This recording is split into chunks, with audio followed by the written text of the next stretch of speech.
Hey guys, we should be live right now. To go set some stuff out. I don't think we have a docket today, but a lot of interesting stuff happening. I definitely want to talk a little bit about gambling. Yes, there's been a big update on one of my other topics that I've covered. So I covered this guy, and he was faking his gambling, which is pretty ridiculous in my opinion. The faking gambling is crazy bad.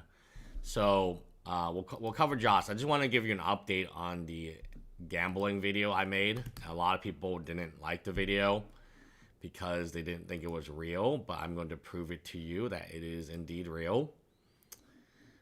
So I made a gambling video about this guy right here. His name is Max Bet Omar. In the gambling video, he has fake money. It's a pretty bizarre thing. He's saying, "Oh, I'm buying $70,000 bonus," which means one click of the button, he's going to pay $70,000. You can see that his channel has 451 videos uploaded. What do you think happened to this guy when he got called out? He's going to do $2,500 spins. Oh, the camera's not here. So it is a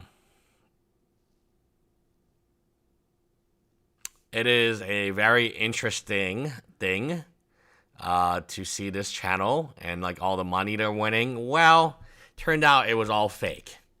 How do we know it's all fake? He has to delete all his videos. Actually watching a video just now about it.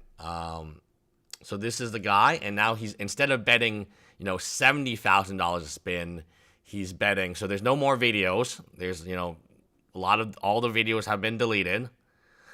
And instead of spinning for, you can see how much he's spinning here, $2,500 spins, he's only going to do $250 spins, which is not even real. He didn't even do $250 spins.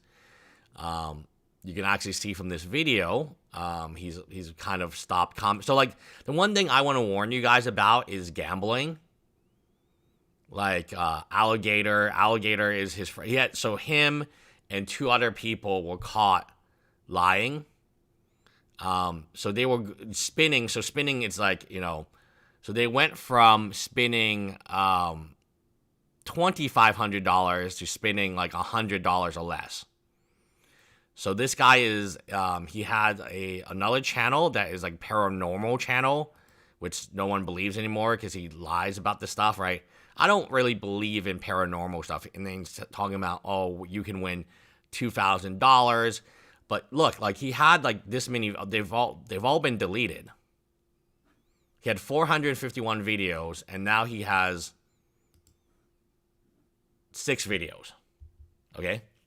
So, as somebody who was addicted to gambling at the time, Justice for Tattle, welcome to the Associate Lawyers program.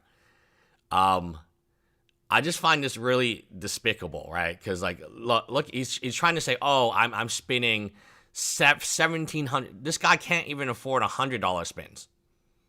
He went from $1,700 to $2,500 spins, which means every time he presses a button, $2,000 spins, $2,500 spins. This is all done in his basement, by the way, or somebody's basement. Very shady. $1,250, $500, and now he can't even spin $50. And all those videos have been deleted. So one thing I will warn you, and the thing that I will never have, is we'll never have a gambling sponsor. These gambling things are just crazy deceptive. So he has a machine that he owns, or somebody owns a machine, and he sets it on something called demo mode. Now, demo mode means it's max payout to win. So every time he plays, he wins huge.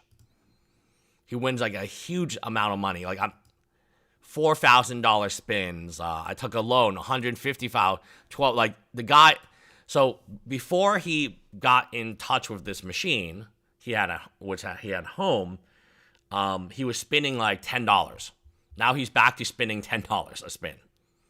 But then again, the cuts and all this stuff, 4,800. Like, when you watch this, just know that this is not realistic. Like, this is not something like, and then he wins a bunch of money, and then all the subscribers like, oh, wow, cool, let me go to casino and win and it just doesn't happen, So I think this guy also has a channel where it's like, what is $30,000 feature? Like, he's in demo mode, which means it's not real money. And then you can max. So like, if you had a claw machine, I guess the best way I can explain this is my sister's ex-husband has a bunch of claw machines. You can set it on payout. You can make the claw like really, really strong. And then you can just be, wow, I'm so good at claw machines, but it's like your claw machine. Or coin pushers or something. So again, I just feel like I should tell you about this. Oh, he won $250,000. Did he? Really? In demo mode. Then if all these things are true, Max Omar, why did you delete every single video and all your comments are in private, and now you're back to spending like $100 or less? Like, it is again, let me just warn you about this. There are so many channels on YouTube that do this. And the proof is in the pudding. The proof is he deleted all his videos. We are literally talking about like $30,000 bonus, 1,200 spins. We can't even make a $12 spin, my dude. We can't even spin for $12. $250,000 winner. Like, $75,000 bonus. Like, it's really easy to do this when it's not like real. But then you're telling your subscribers, like, look how many views he had on this. Almost 1 million views, right? 776,000. Why would you just delete the video? Why would you delete all these videos getting you all these views and you're barely getting 20K views right now? You're barely getting 12K views. Right? Like, it's so I mean, a month ago he had a video with almost 1 million views, and again, these have substantial views on them. Can I hide this? Oh, I can. Right? These have substantial views, and the bigger it goes, the more views it gets. He's almost doing 1 million views a video. 137, 183, 110, 84. So he's doing about probably 100K videos a view, right? Now he's barely doing like 10, right? 10, 20. So like I said, man, like, you guys got to be careful about this stuff, because like, I just really want to warn you, like, gambling is like fake as shit, man. And like, again, if you own the gambling machine, if you own the claw machine, you can put the setting up all the way to like auto win. And everyone's like, wow, amazing. Everyone's just winning. So like, as somebody who was addicted, the reason I had my Lego store, Pokemon store, was because I was really addicted to gambling. I would actually, after work on weekends, I would get on a bus from where I live to Prosciutto Casino, and I'd just gamble. And I never gambled above what I could afford losing. But at the time I was making like a lot of money from Google. And, you lose. You lose most of the time. Like, it's one of these funny things where like, no one wants to see like a video where you lose money. Everyone, like, look, his most popular video is when he wins like what? He won $100,000, right? What was that video? That's the most popular. The most popular video this guy's ever done is when he won. What was that? Where is that video? Oh, when he bought the $70,000 bonus and he was winning huge. But like, at the casino, you don't win, man. The casino is really nice. It is very beautiful. It is an amazing like architecture. Like, it's a very beautiful place to like be at. But the reason it is so beautiful is people are spending and losing money. So I think this type of content is extremely dangerous. Like, extremely dangerous. When you are at somebody's home playing on a fake machine. So I called them out on it. Of course, this is the video. And, it doesn't get as many views and whatever, right, as like a Reckless Ben video. But this is Mr. He's the guy. So maybe I'll make a video about this tomorrow. But I just wanted to say I was right. I was right. There were people in the comment who was telling me, oh, no, he's legit. Well, his best friend, who's also his cameraman, Alligator Capone, has also done the same thing. So Alligator Capone also had this type of same, because they were playing on the same machine. And as you can see, he's deleted all his gambling videos unless it was like a day back. And now they're betting like $10, $20. So this is all his fake ghost pranks and stuff like this. Poacher guys and demonic. This is his buddy. You can see they recently did a video. They always do shared videos. So this is his cameraman who has also deleted all his gambling videos. He also probably had 400 plus gambling videos. So then there was like another guy. So it's like a bunch of dudes in like their mom's basement playing like, oh, Mark Neegme. Yes. Well, who's that picture of? That picture kind of looks like a little bit like me, but $5. I just deleted my folder of gambling apps.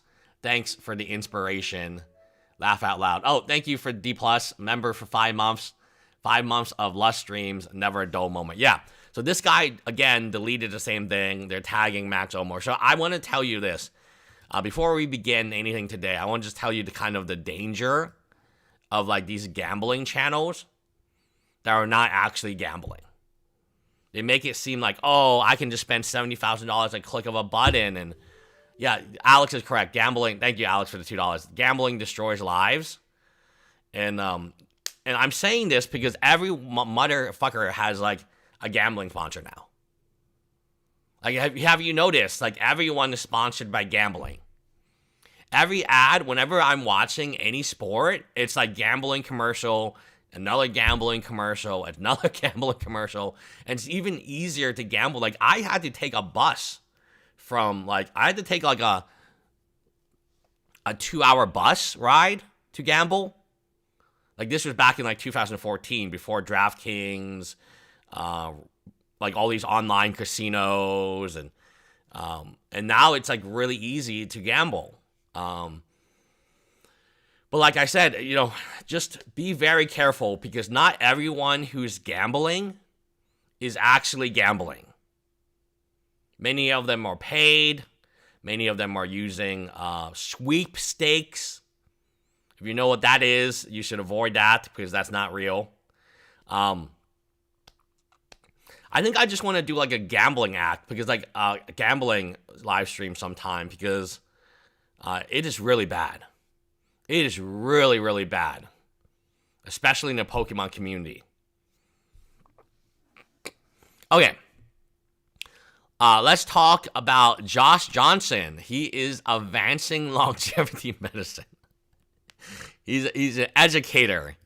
He also owns this company called Fortune Law Firm, which is in Las Vegas. We're going to do a little bit of research about this company. It's a very bizarre company.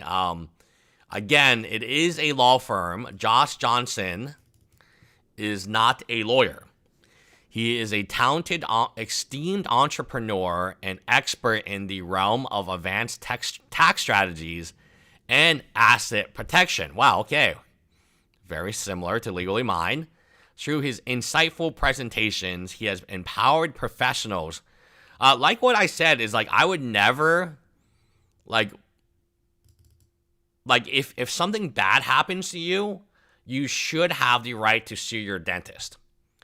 If your dentist like hits a nerve or does something that's considered malpractice, in my opinion, you should be able to recover from your dentist, or God forbid it being, like a life-changing surgery of some type. Like, you gotta sue somebody to make it right for your pain and suffering, as well as, to maybe hopefully correct the procedure. They're making it seem like these dentists, by doing these shell companies, are doing these like, multiple LLCs or family LLCs, or you have an LLC for your this company and this part, and they're making it seem like you can't sue these guys. And like one very good example of this, I was reading on Reddit, was Ben himself had trouble figuring out what company it was. There were like so many companies, like Ben chose the wrong company. And we kind of made fun of that, and we're like, oh God, that's just Ben, right? But what if like it was like more obvious? Like the reason that Ben chose the wrong company is they're intentionally trying to get people to sue the wrong company and say, we got ya. We got you. You sued the wrong company. Therefore, like our case is dropped. Right? So I think part of the plan is to make a bunch of these companies. They're all kind of similar names, and each company holds like a different asset. Like this company holds the equipment. This company holds the payroll. This company holds the cash. This company holds like the malpractice insurance. And then it's up to you to either be really lucky and pick the right company, or, you know, you pick the wrong company and suddenly you sue the company that they just kind of dissolve and bankrupt themselves. And that's okay, because the company only contained like the assets for like the front desk. So that was easy to replace. But these, like the whole thing I'm looking at, I really believe this might just be, hey, we're bad doctors and we're bad dentists. And we have, we've been sued before. And we lost a bunch of money before. And we don't want to be sued again. We really don't want to be sued again. So we would like to, in case that we're sued again, we want to protect ourselves from it. But at the end of the day, it's because you suck as a dentist, like a normal dentist or doctor wouldn't worry so much. So what I'm suggesting here is kind of like going to blow your mind. Perhaps the worst type of doctors hired Josh Johnson. The doctors that are most concerned about asset protection and most concerned about being sued. It's very similar to how Ahmed McNeff wants to bring a shotgun into a Lego store. Like, why? Why would you need to do that? Does the Legoland need to do that? Does the official Lego store need to do that? No, only Bricks and Minifigs needs to bring weapons at their Lego store. So, like, it's one of these things where, like, why do you need, like, this level of asset protection? It's probably because you're planning to do bad. Again, maybe you're not planning. I think that's kind of too far. But it's probably because you're not a good dentist. Right? It's almost like this. So in marriage, you never think about getting a prenup, right? Unless you're thinking about divorce before getting married. So, like, who thinks about this type of stuff? Who thinks about asset protection? As a dentist or a medicine or as a doctor, who would really spend this money? And we're talking about $10,000 at the time on asset protection. Well, it's got to be people who are afraid of being sued. Now, who's afraid of being sued? Like, what type of dentist is constantly in fear of being sued that they would seek out somebody like Josh Johnson? Well, I think the answer here would be probably not the best dentist. And probably not a dentist you want to use. Now, I'm using dentists as a placeholder for all these medical people. But it is quite fascinating, right?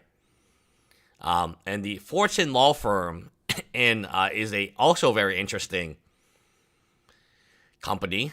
This is Josh Johnson's company. So personal wealth building, protecting liquid assets, real estate. You put your real estate in a different, asset holding company. It looks very much like AI, to be honest with you. I don't think this is like the law firm. I would be shocked if this was the law firm. I don't know. Like, it would be very shocking. You know what? Maybe it's not a law firm. Maybe it's like an education, a coaching class. No, this doesn't look like a law firm. A law firm is a big conference table. This looks like they're coaching these guys. Okay, let's take a look at their video. Have you ever looked at the total dollars you've spent on case costs and thought, I have given my... Oh, we get copyright all the time on this music. I think last video we got copyright on some music. So I like cut out the music. But yeah, anyway, let's maybe turn down the volume.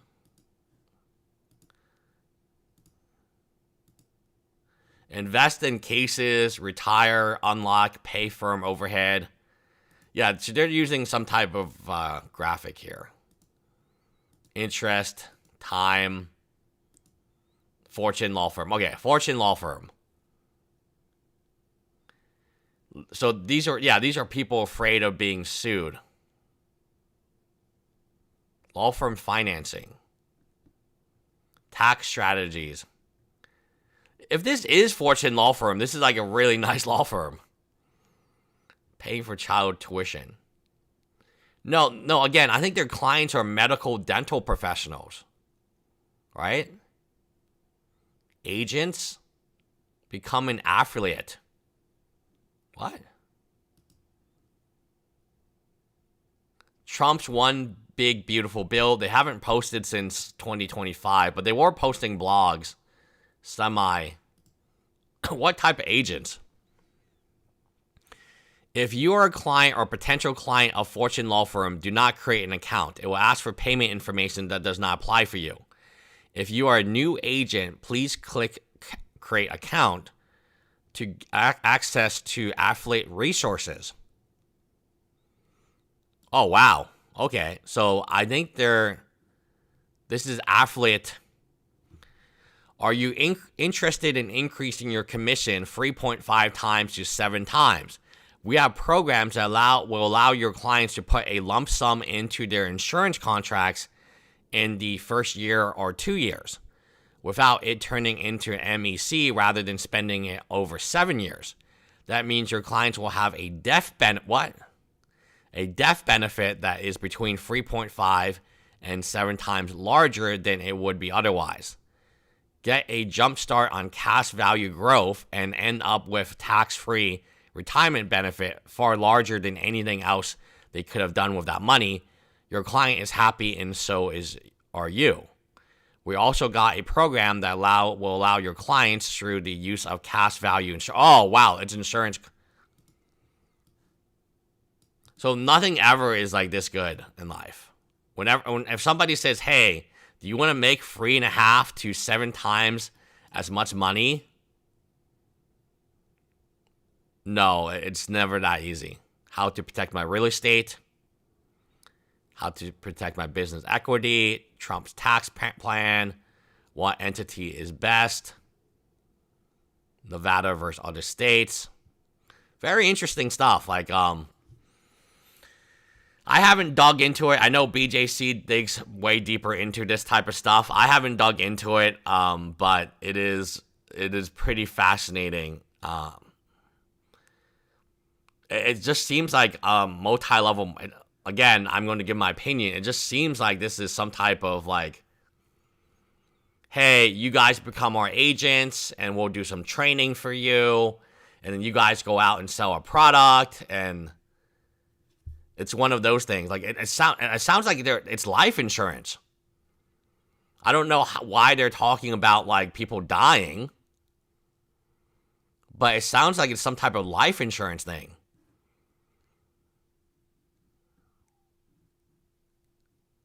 It's a very bizarre company, and I wonder if there's actually lawyers in this company. Okay, Alex said Josh lied to the police and said he's a lawyer. Okay, please read updates. Okay, Rose has updates. So Alex texted, well, let me see if there's updates here. Oh, okay, there's storage units. I guess I have to go grab the, okay, thank you, Alex. Very long post. Yeah, very long post. Okay, so maybe we watch this video. Oh, great. Yeah, thank you. Thanks, Alex. Please read updates on the U-Haul. Okay. But yeah, very, very bizarre company. And very bizarre that he's part of the company. Oh yeah, let's see. There's a second U-Haul, they're saying. Okay, so last piece of the puzzle. A reviewer signed... Yeah, I saw this on Reddit. Brandon B. Free public U-Haul review signed Brandon B. at Free Oregon self-storage facilities on the dates and in the words shown from U-Haul's own site. That the reviewer is Brandon Best. Yes, I saw that. Strongest in Eugene, where the review sits at the same lot, named on his October truck contract. What was stored in any unit, no review names, Lego inventory or anything. Okay, WM, looks like temp rentals. Okay. Look at the addresses. Okay, we're going to look at the addresses. Second U-Haul, Best is listed as operator of Kaiser in Eugene, Oregon. The resale record is in Kaiser, Oregon. This one follows the storage of the U-Haul. Across the year over Kaiser, a reviewer signed Brandon B. left 3 of them at U-Haul. Wow, so he's a big one, and he's a big Google reviewer. The Eugene one is at the same River Oak as Best's October truck contract. Read against the timeline. So here are the free reviews. Brandon Best, little pricey, but solid units and great customer service. This was $529. Salem, Oregon. This is Eugene, Oregon. You raise your rates a ridiculous amount, and the way your staff handled things when we closed our unit was completely unethical and plainly rude. It's almost like you coming at the middle of the night, right? It's almost like coming in the middle of the night and taking somebody's like bird pet. Now again, company pet. We can argue it, right? Completely the way that you closed our unit. Wow. And this is right after, I believe this is right after they closed Crystal's unit, right? I think Crystal was November 2024, I believe. Oh, and then he had a good experience. Wow, okay. So he had a good experience in the U-Haul storage of Gresham. Wow, this guy's just leaving breadcrumbs everywhere, right? He leaves, so on May 29th, 2024, he leaves a 5-star move-in review, okay, at the Salem location. The unit is rented 5 months, 5 months before takeover. Okay, so why does somebody in Eugene, remember, he also does the, secret shopper thing here. So why does somebody who has a Eugene store need to rent a self-storage in Salem, where Crystal store is? 5 months. So yeah, 5 months. Yeah, so I'm correcting my timeline. So this is May 2024. September, a travel trailer sits at Josh Johnson's American Fork, Utah property in a dated aerial. Bam would later say a camper has been moved up there in anticipation of the takeover. Whether it is the same camper is not established. Okay, this one, we don't know. Okay, so on October 24th, he rents a 17-foot U-Haul and a dolly from River Road lot in Eugene and drives 180 miles round trip. Bam says this run carried a different unnamed franchise's inventory. Again, this is basically Amin lying, right? This is the whole Tattle thing where he's like, oh, Tattle, we dropped him off at a no-kill shelter. But then he refuses to do something as simple as to identify the no-kill shelter. So after you say, oh, Tattle is safe, he's at a no-kill shelter, then the next words out of your mouth should be what the name of the no-kill shelter is. That's how, people who are telling the truth would say. They would give details that can be... In China, they have something called trust but verify. This is a Chinese saying. And everyone in business has to do this. So in China, we have a saying called trust, but you also have to verify, right? I guess it's also in Russia. So, okay, Amin, I trust that Tado is safe, but I want to verify Tado is safe. No verification. Okay. I want to trust you when you say Ben Snyder was abused as a child by another Ben Snyder. But you gotta show us some proof. You gotta show us, like, where is this coming from? We need to trust that when you say Ben has multiple convictions, that you do know. Again, Amin McNeff, like, is not only is he like a perpetual liar, a psychopathic liar, he's really bad at it. Like it's one thing, like, if it's like, these lies that are believable. It's another thing where, like, he will contradict himself in the same 5 minutes. So Ben has one conviction in 2024 for trespassing, and then talking to the same police officer 5 minutes later, no, he has multiple convictions now in the recent years. Well, okay, that doesn't make sense.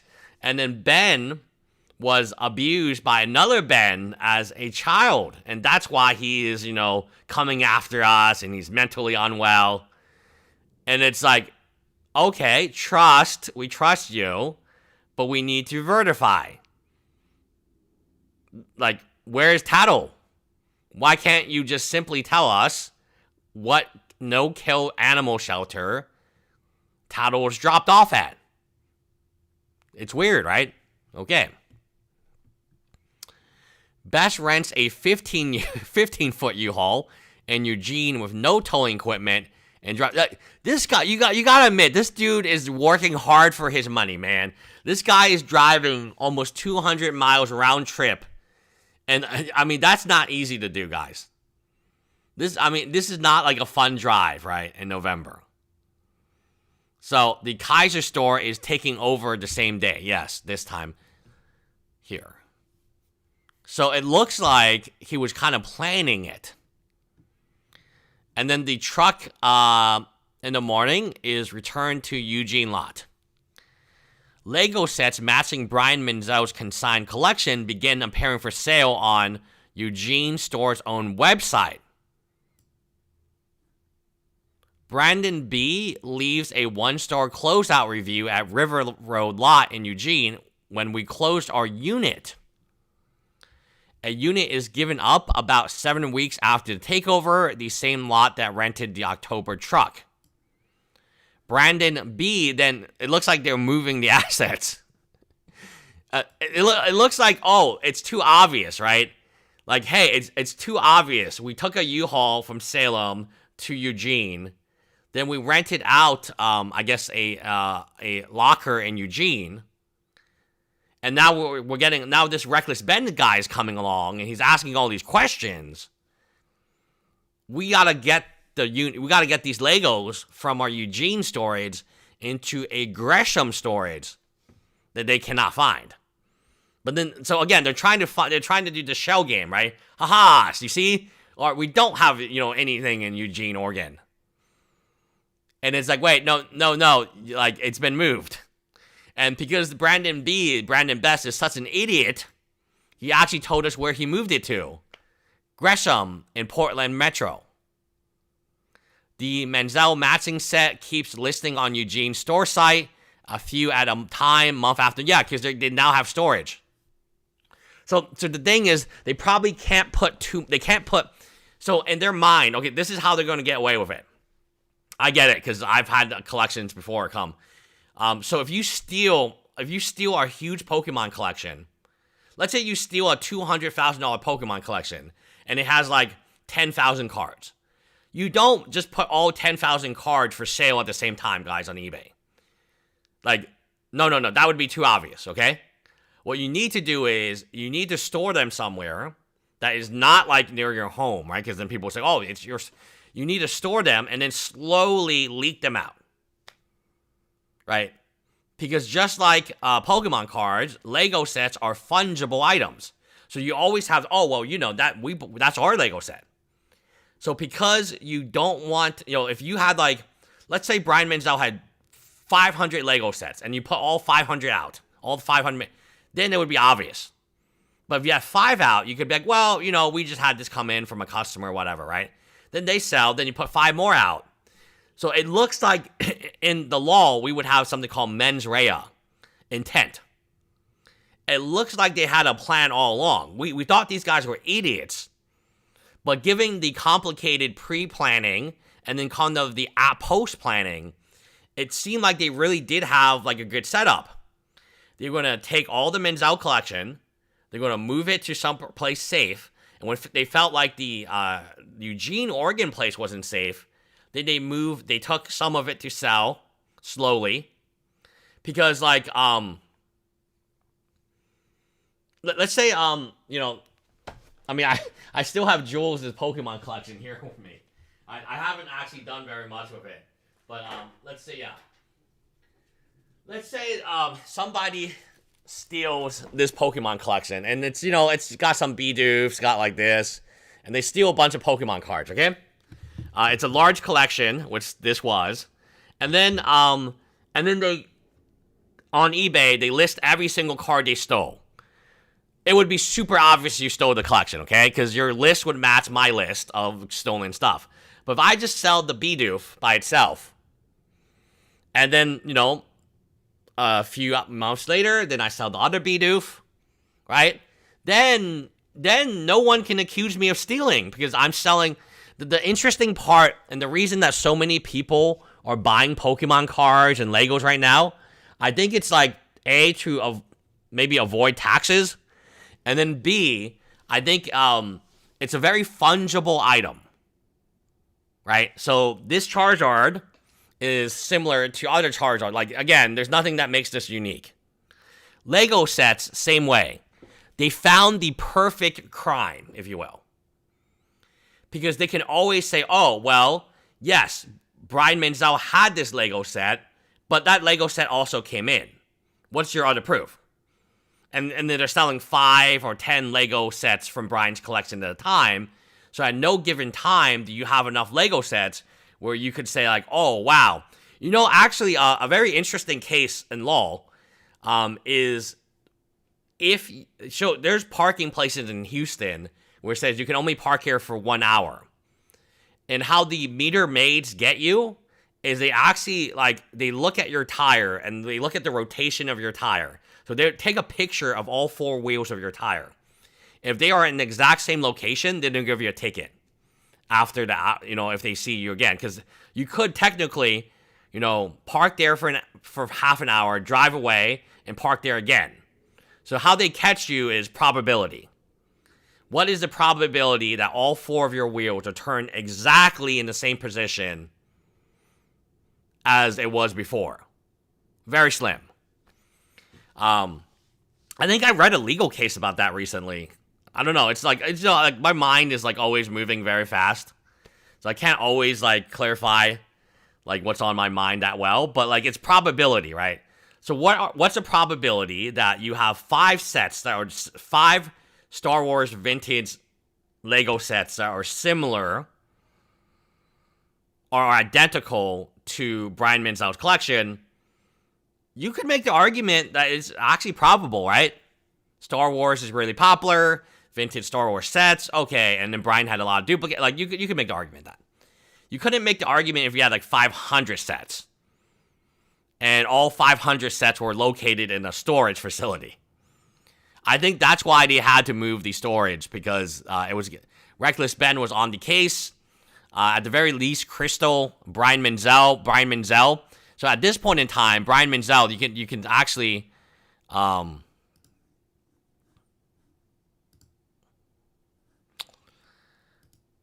Brian Menzel has a really, I'm not going to show it, of course, but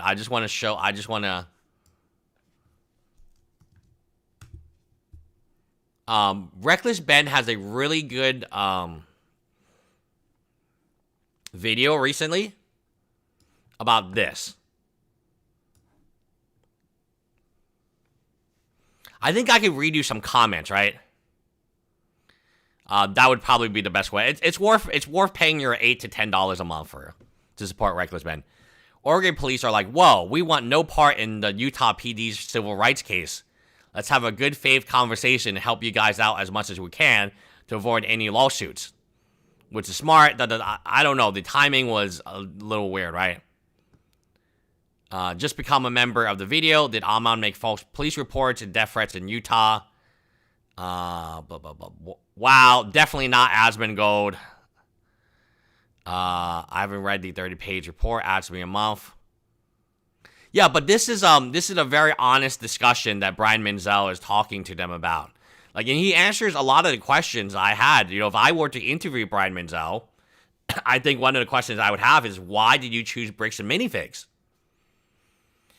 He answered that question. That's a big question. And then the other thing is, like, what you're going to do with it. What was the money supposed to go for? He also answered that question. But in between, he has a lot of interesting things to say about Crystal. And it comes out differently when he says it.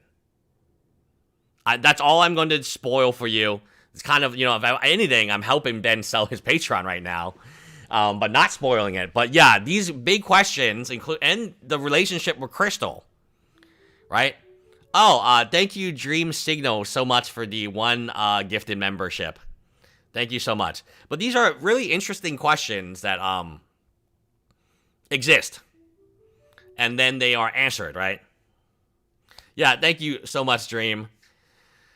Okay, so back to this thing. Yeah, I mean, it's the same thing. Like, you know, everyone, like, you would be an idiot, and a lot of people are dumbasses, right, who get caught. You go to one store, you steal a Pokemon collection, then you go to the same store and you try to sell them the exact same collection.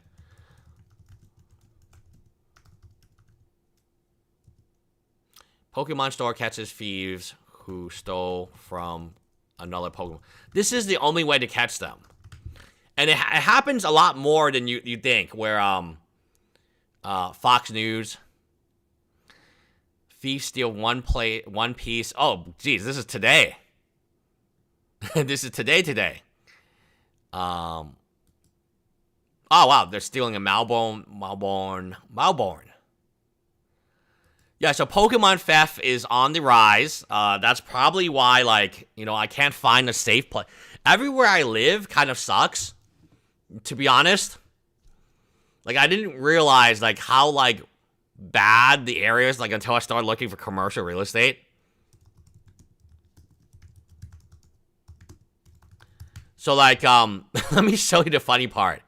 Okay, let me show you the funny part. So, this is all the bricks and minifigs. I live around here. As you can see, there is no bricks and minifigs around here at all.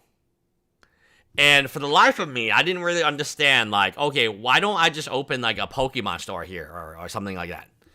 And I have gone up, and it seems like I'm going to be robbed. If I open a store here, I will be robbed constantly.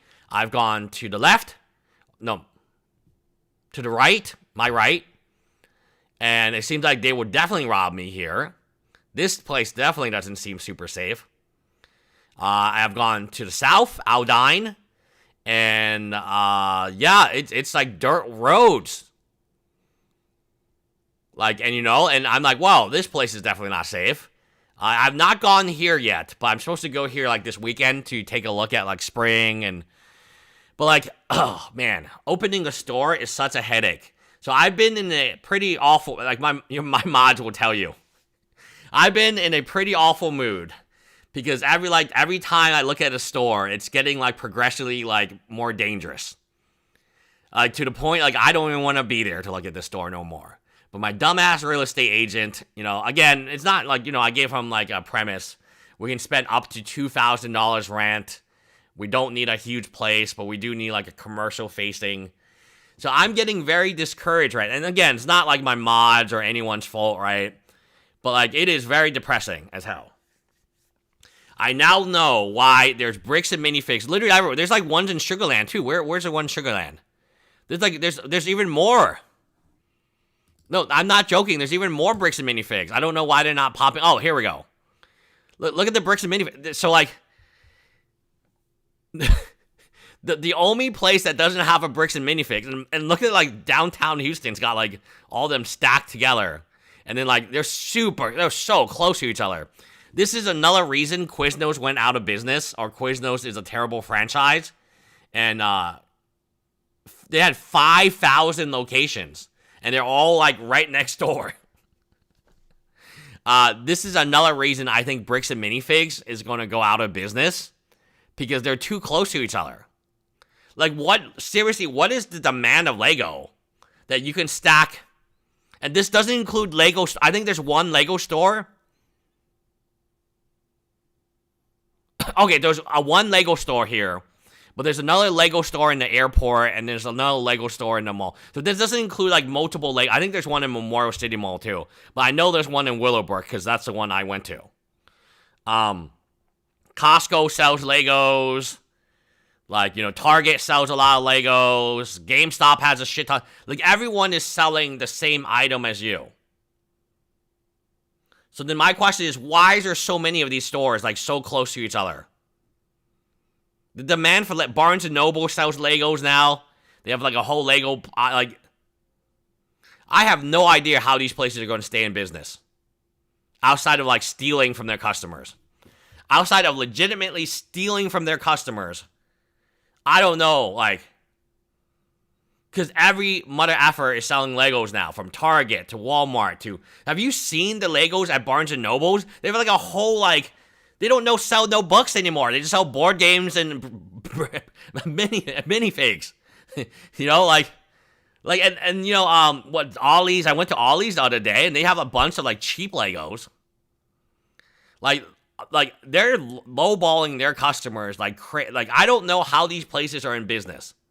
It's a reason Quiznos ran out of business. Like Quiznos, you would have Quiznos here, and then they would pop another Quiznos next to you, or you would have a Quiznos here, and they would have another Quiznos here, another Quiznos here, and in the middle of this weird triangle, there's another Lego store. There's an official Lego store. Like, look how close these things are, like in Houston, like, and. It's kind of like, okay, out of all of these, which one do you think just opened?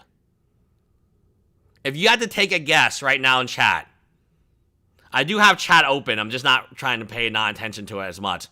Which one of these do you think is brand new, opened a week ago? Opened literally a week ago. You'd be like, oh, maybe this one, or maybe this one. Like, there's got to be one on the edge, right? What if I told you this mofo opened just a week ago? To compete against this guy here. Like, so this League City is like, oh, I have a cool territory. I have, like, this territory. And there's not that many people who live here, guys. There's not that many people who live here. So League City is like, oh, at least, I have to compete against, whatever, Bricks and Minifigs, Manvo, or whatever. Like, they don't actually have a name. This is a real Bricks and Minifigs. But at least I don't have to compete, like, here. And then Mount Beaumont in the middle of nowhere. It's like, oh, at least I don't have to compete against, like, this. Nah, they put them right in the middle. Like, if I were these two guys, I would be pissed. It's Pasadena was the one that just opened. Like, dude, like, what is going on here? Like, why would you open one here? Look how, and this one's kind of close here. Like, this is the inner loop, outer loop. It's part of the outer loop. So it's really going to hurt this one and this one. And then probably this one. I don't know. This one doesn't even look like it's doing that well, to be honest with you. So we got 23 reviews. Yeah, see, the ones on the edge are doing poor. Look, this is the whole Quiznos model. The ones on the edge are not doing well. And then you open a new store right in the middle of these two? Like, come on, man. Like, damn. But I know one place they're not going to open. They're not going to open in this place. So if you're wondering why there are no, like, cool stores in this area where I live, I now know the answer to it. Probably because there were cool stores, and then they got, like, broke into, they got robbed. This is where I had my first But, like, you got to understand, when I had my Pokemon store, Pokemon cards were, like, garbage. They were buy one, get one free. We sold it for $2 a pack all the time. Like, no one was going to rob you for Pokemon cards in 2014. My distributor would, like, dump product on me, and he wouldn't even, like charge me money for it. He would just, like, just keep it. I don't want it. Pokemon cards. So, like, I assume Legos is very, very similar. But yeah, good update. Shout out to Rose. Good update on this. It looks like they're doing what the, again, they're doing a classic Pokemon card move, which is steal a bunch of cards in the middle of night. This is exactly what, actually, you know what? There's no difference. There's no difference between, there's no difference between going in the middle of the night, right? Oh, God, there's more. Okay, there's no difference in, like, going to this guy, stealing, well, $40,000. Okay, $40,000's not enough. Okay, here, $100,000 maybe? What's the most anyone's ever stolen from a Pokemon store? Have they stolen? Well, I guess 100,000 is right. 100,000 is about what Brian Menzel was owed in cash. So they stole. Okay, this is a big news. This is a big one. Okay, this is a big one. This is yeah, they armed robbery. Yeah, let me turn off. Oh, video is no longer available. I think this happened like New Jersey or New York State. So they stole 100,000. They've never been caught. Because if you're smart, you don't sell it all at the same time. You sell it piecemeal. You sell it, that looks almost identical to what they were trying to do here. They're not as dumb as you think they are, guys. Which also tells you they may have done this before. Let me repeat this again. The fact that they have, like, it almost seems like they had a plan. Oh, okay, Rose says, check the, what are we checking? The confidential leaked franchisee marketing power. Okay, thank you, Rose. Thebandmap.com. It seems like they had a plan. What? Where is that, Rose? No. Okay, so Mark Nime says, the theft is an example of the stores working together. Yes. Must be the reason so many are close together so they can help one another. Yeah, absolutely. Like, it doesn't... Like, outside of you literally stealing Legos... Oh, don't forget about this update. Okay, this update? What is the, Rose, what are you talking about? I don't see, the confidential leaked franchisee marketing PowerPoint. Oh. This. Okay, we found it. Okay, oh, wow. Okay, thank you, Rose. I did not know this existed. Okay. This is the confidential marketing plan. This is how they're going to save the store. These fucking idiots. Dude, I bet you. Oh, we are looking at, okay. I bet you anything. Yeah, Goosey said I made it out of H-Town. Yeah, alive. Yeah, I didn't realize how bad it was until, like, I started, like, looking at commercial real estate. And then you think differently. Then you're like, okay, well, how often has the store next door been robbed? Why are there so many barber shops everywhere? Why there's so many cannabis shops everywhere? Like, does this really want to be the vibe I want?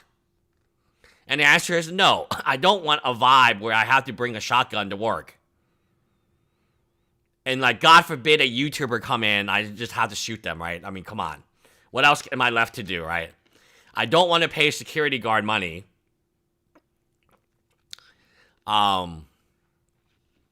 Yes, so I have kind of made the decision that we're probably just going to go fully digital. We're going to go website, eBay.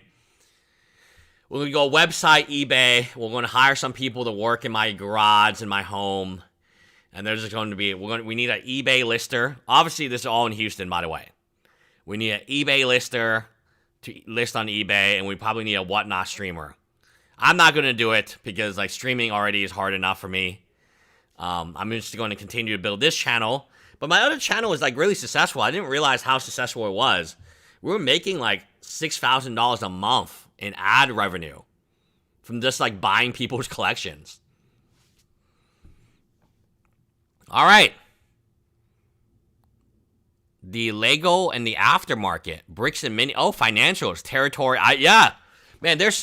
I would be pissed. You know, I would be pissed if I was those other territories, and then another store opened like 5 miles away from me. This is like Quiznos. Technology and relationships, training and support. Next step, your questions. Oh, aftermarket. Oh no. Unregulated out. Oh shit. Oh my god. No. Unregulated aftermarket. Do you know what that means? They can lowball the fuck out of you, man. And you can do cash. You got like, whoa, holy moly. This is the first time I've seen this. Like, everyone in Pokemon understands it's unregulated aftermarket, which means it can be manipulated. So, like, okay, if I were to, like, manipulate a stock and pump and dump it, I would go to jail for, like, a long time. But if I pump and dump so there's this guy called Kabuto Hunter, or whatever his name is, and he pumped and dumped this one stupid card. This mother effer, he took a card from $3 to $40. Oh, he's named Kabuto King.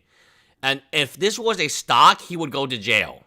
So every day he talks about his Kabutos. And so this card is it is an ugly Pokemon. I hate this Pokemon. I don't like this Pokemon, but Logan Paul, and he's big fan of Logan Paul, right? Again, another alleged scammer. So every day this mother effer just pumps like this one card. Now, if he did that to like a penny stock, which this basically was at the time, then he would go to jail. But because it's an unregulated aftermarket, so they're talking about the secondary market, people pump and dump all the fucking time, right? They'll buy up I mean, there's no better example than this guy. They'll buy up a crappy $3 card. They'll buy a crappy $3 card, and then suddenly it's $43. And then they'll dump the $43 card in the market, and then now it's $3 again. Then they'll buy the $3 card again, and then they'll dump it again. This guy is a pump and dumper. He is a crypto bro. Crypto, baby. And all he does is pump and dump, and pump and dump, and pump and dump. That's all he does, right?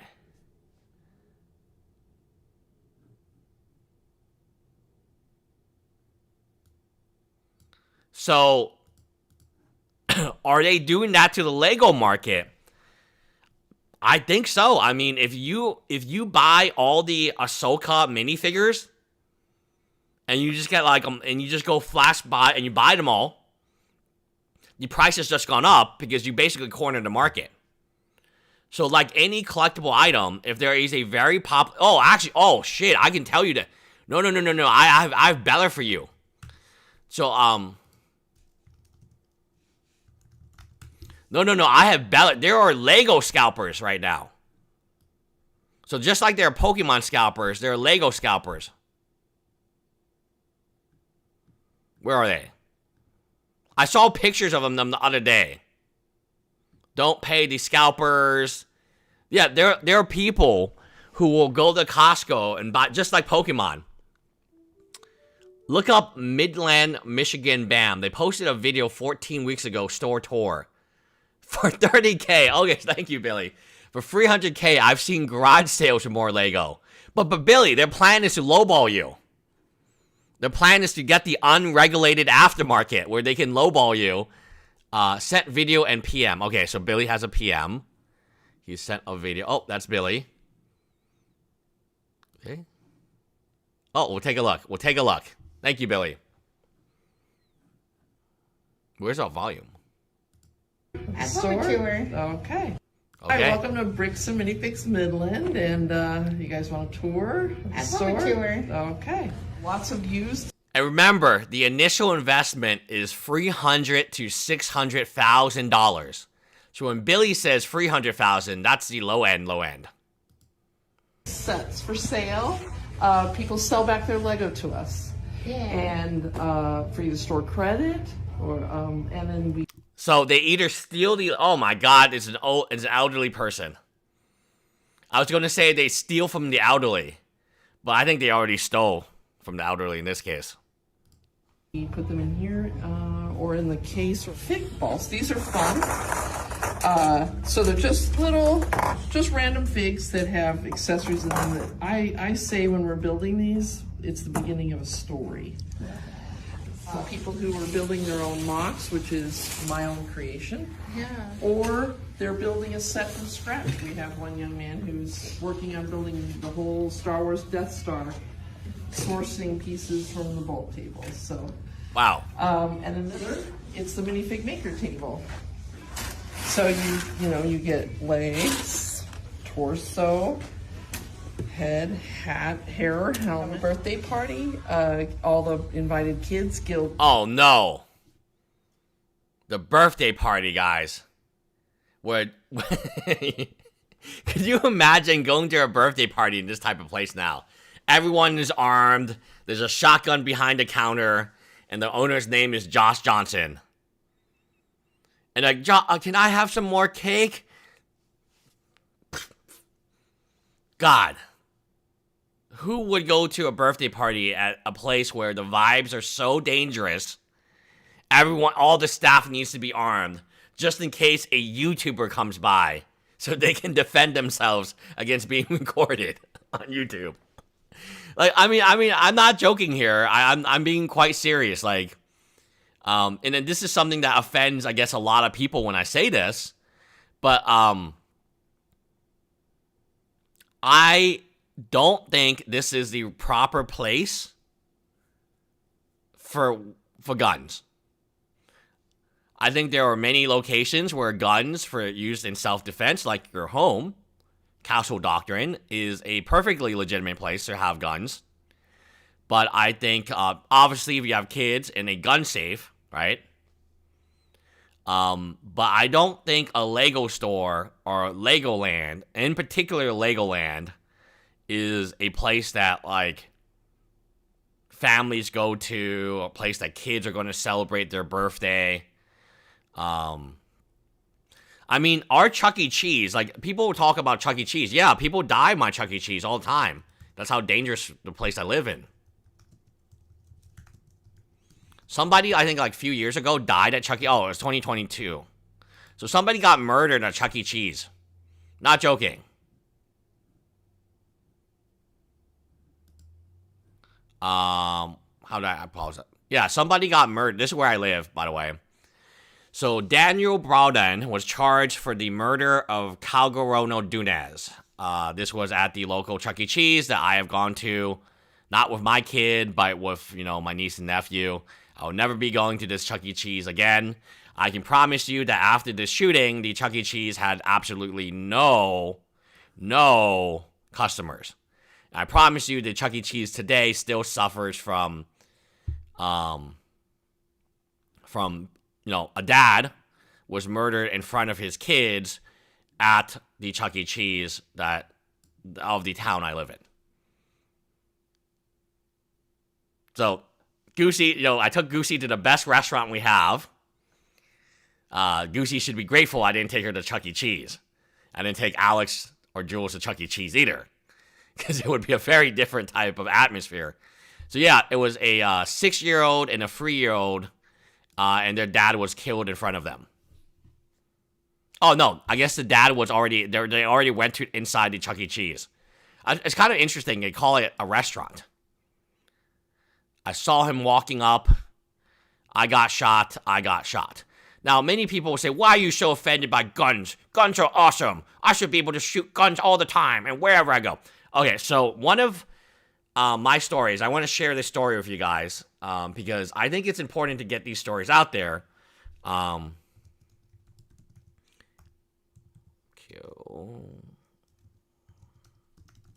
So whenever I'm driving west, I pass by this gas station. This was in 2024. This is pretty recent. I mean, it seems like yesterday. By the way, these kids were found innocent, right? No, this is not the right one. Okay, hold on. This is not the right one. I guess more kids are killing gas station attendees. Oh, I thought it was just like a one-time incident. No, but it looks like it's oh man, yeah, no. Okay, so I'll just AI it, and if it's incorrect. So a 42-year-old gas station clerk who I talked to, he has a family. I think he has like at least one kid, but I know he has a family. Around 2024, I actually talked to him about that's when my wife was pregnant. Like my wife just got pregnant that time. So we're trying to be safe. We're trying to be, but she doesn't have like a big belly that time. Like she gave birth in August, so it's still like many. We just found out that my wife was pregnant.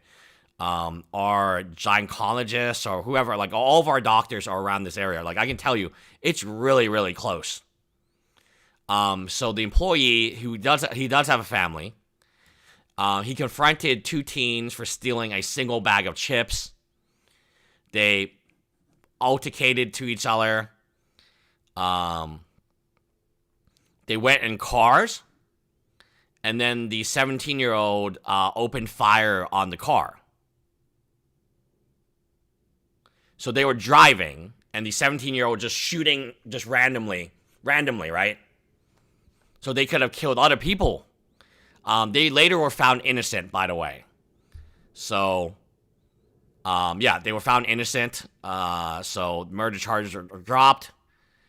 But I feel really sad for that family, because it is a family. Like he told me he had a family. I would talk to him, not like every week, but like maybe every other week when I pump gas, because that's where I pump gas like before I went home.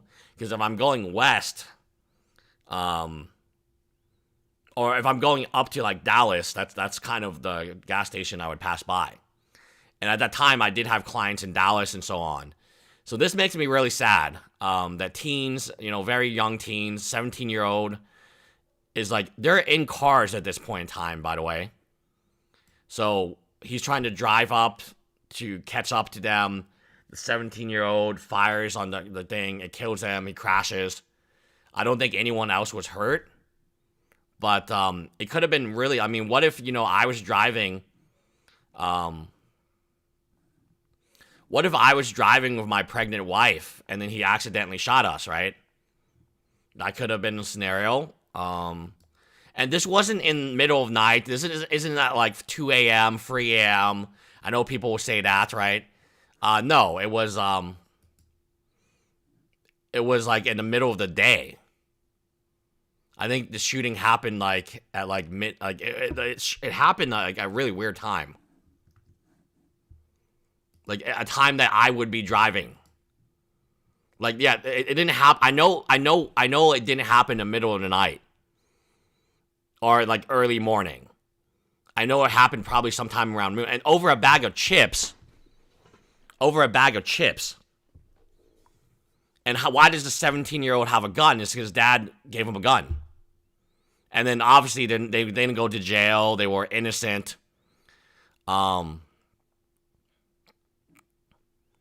It's a very scary thing to me, because they're still outside and they still might be shooting up people. And so people ask, like, why do I take gun violence so seriously? So this is their like reverend. They turned themselves in. So this is them turning themselves in. You can see how young they are. One is only 7. The one shooting the gun is 17. So people ask, why am I so upset about like bringing a gun to legal land? I know somebody's going to do. I live in an area like where it's crime upon crime. I live in one of the worst cities in America in terms of crime. It is the worst city, and it's like the worst city in Humble. Not the worst city in Humble. It's like the worst in America. I'm not joking. Let's see. 1 in 95 people are a victim of a violent crime, when in Texas it's only 1 in 25. I've been a victim of this. My store has been robbed multiple times. Like, this is not like a huge area, right? We are number one in like crime. I'm not joking. I'm not joking. So like, people think like I'm not taking this serious. They think I'm crashing out and stuff. I try my best. Oh, area vibes. I try my best to help educate, and yeah, we have a rating of F. we is 4 times more likely to be a victim of crime in than like anywhere else in America. And to be a victim of property crime, it's almost 5 times as likely. I was continuously having to move my store's location. Even though Pokemon cards were not super valuable at the time, we were just constantly being robbed. And even though we were never robbed at gunpoint, like, there was a video of a person robbing us, and he was, like, waving a gun around. This stuff scares the fuck out of me, man. That people would think that bringing, weapons to a Lego store is a good idea. No, I want to know, like, there's some places in Humble, like, we're an F in crime, man. Nobody got a job here. No one got a job here. And I'm talking to my wife, and we probably got to move, Like, I'm not joking here. We are literally an F in crime. I think we were ranked, like, the most dangerous place in Texas.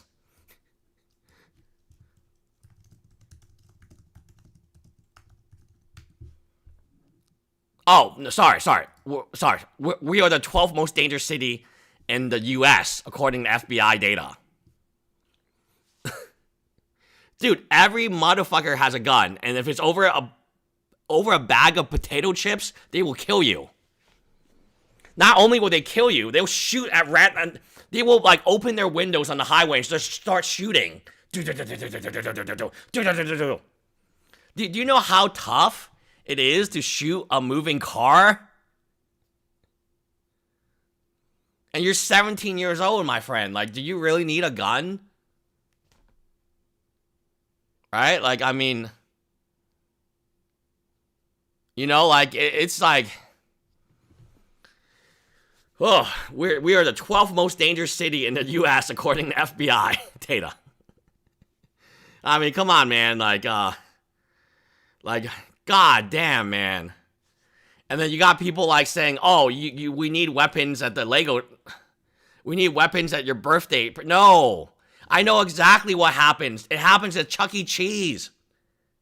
Guys, this exact scenario happened at my local Chuck E. Cheese. Their families are going there for fun.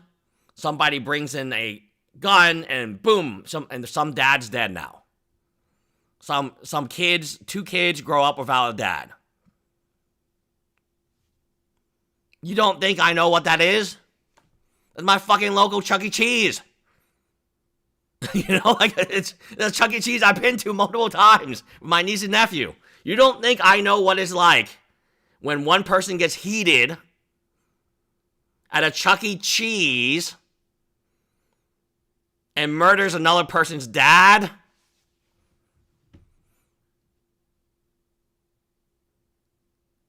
Okay, let me give you another example of Humble, okay?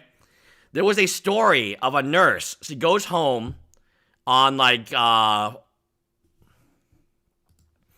nurse killed by falling bullet. Humble. Yeah, so this was 2020. Okay. A 61-year-old on New Year's Eve was watching fireworks with her family, and then out of nowhere, she was shot. And she was pronounced dead at the scene. Do you know what happened? People in Humble, they shoot their guns, right? It's like celebration. And a bullet fell, because so many people shot guns, the probability of a bullet falling on somebody's head is like almost 0. But because this one asshole shot like a machine gun, a bullet fell on her and killed her. And she's like a nurse. This was in 2020. Now, for celebrations, I don't go outside no more. Nobody does. Like, I don't think, like, people really understand what it's like until you live in, like, Humble. Then you know. This was in 2020. The Chuck E. Cheese was 2022. And then the chip, over a bag of chips was 2024. So every 2 years, we're in 2026. Every 2 years, somebody gets killed in a super bizarre way over a bag of chips on the highway at the Chuck E. Cheese. Or just from, like, going outside to watch fireworks and a bullet falls on your head and now you're dead.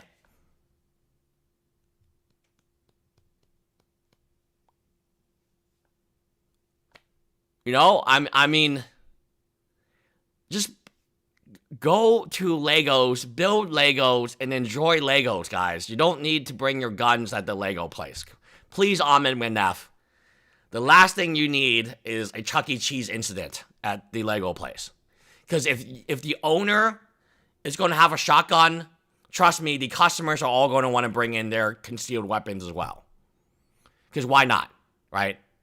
How can the owner and all these staffs have weapons and the customers be unarmed, right? That's like the Second Amendment's people's worst fears, right? The people who allegedly understand the Second Amendment better than I do, even though I was president of the American Constitution Society, which talks about Second Amendment. Yeah, if Ahmed McNeff is going to arm himself, if the employees, which already are armed, by the way, some of the employees at Bricks and Minifigs have concealed guns.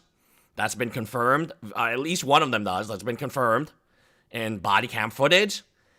Then the customers are all going to want to be armed as well. And the last time that happened at Chuck E. Cheese, it didn't end well. You know, we're talking about family members. Like, once you have a kid, like, your perspective on this stuff changes, right? Like, it's very scary shit, guys. It's very scary shit. I think about it at night, like, I knew that gas station. Like, I didn't know him, but we talked about, he was like, oh, your wife's pregnant. That's exciting. I have a daughter. I think he has a daughter. No, I don't know. Like, you know, I'm not going to dig too much in his life, but I know, like, he had, like, a kid. I know he was married, and I know he had a kid. We talked about, like, business ideas and, you know, all this stuff, because he knew I owned a startup marketing agency at the time. And that was 2024, so it really doesn't seem that long ago. And it was over a bag of chips. And you know what was really funny? Not funny. You know what's very, like, you know what the worst part about this is? The kid, the 17-year-old who was shooting a gun in the highway at cars, random cars, by the way, he worked at Subways. He worked at my local Subway. So why did he need to steal a bag of chips when they're free at Subways? Do you realize how crazy that story is? That this kid actually worked at Subways.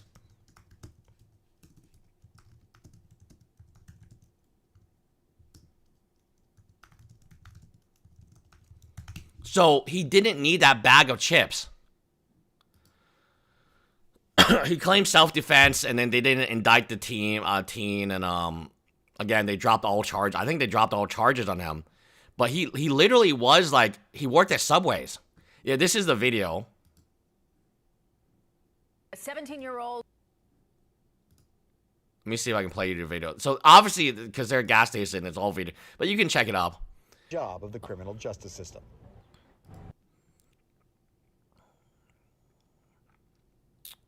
I'm pretty sure he worked at a Subways.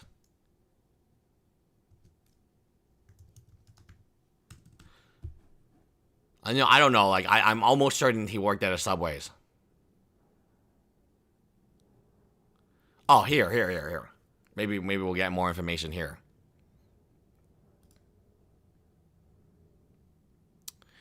Oh, yeah. One of the teenagers is charged with murder. His name is Mario. He's 17 years old, does not have a criminal record. The other one has been released. The other one was 18 years old. They go to the local high school. I would never, ever let my kids go to that humble high school. There's so much violence happening in that high school.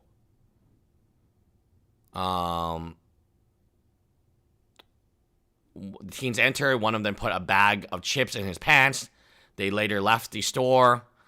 The clerk then got in his car to follow them. The police said he was shot by the suspects. He later died at the scene.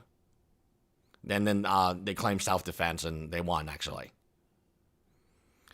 Over a bag of chips. But yeah, I'm almost certain that the guy worked at Subway's. He went to Humble High School, and he worked at Subway's. The guy was not like a random like dude from Dallas or something like that. He was like a local. Get to build a minifig at the minifig maker table. It's a lot of fun. They crowd around and have a blast with it. Some of our customers that participate with us, but we started a big build. Join our rewards, and it just takes a name and number. For every $100 you spend, you get $6 that just spend like money. They don't expire. So, all right, first name. Off you go. All right, thanks for stopping in. Thank you. Bye. Bye. Okay, so that's the bricks and minifigs. Like Billy said, it doesn't seem like super stocked, right? Okay, so yeah, there are Lego scalpers now. I've seen them. Actually, I've seen them by shopping cart, so I want to show you this. I've seen them at Costco. No one took a picture of them?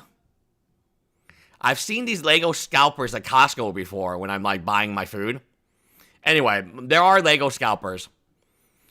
So it's a so the opportunity is it is a unregulated aftermarket. That is a great opportunity. Oh, here's and then we didn't talk about proven product, endless supply, or the unlimited audience. We went straight to aftermarket opportunities. Buying. I don't know what this is. I don't know why we would be buying in like an alleyway. What is this? Wait, what? So they're sending this to franchisees, and they're telling that you can buy in an alleyway? Like, come on, look at this, guy. I don't know if we can see this pic. Maybe I had to zoom in more. So the aftermarket opportunity is you can meet in a shady alleyway to buy minifigs for like 6%. And then we can sell them, and then we have our community, which we can steal them from. Oh, yikes. Look at the picture of this thing. Let me zoom this in for you. Our opportunity is we can buy from here. Why would we ever like want this image in any PowerPoint we sent a franchisee? What are they telling us about the aftermarket? Guys, this is so stupid. Who's making this stuff? Like, I really hope they're not paying people to make this. I hope this is Amon McNeff himself, because at least, holy shit, what PR? Like, this is like the definition of a dark, shady alley where like where a drug deal happens, and that's our opportunity.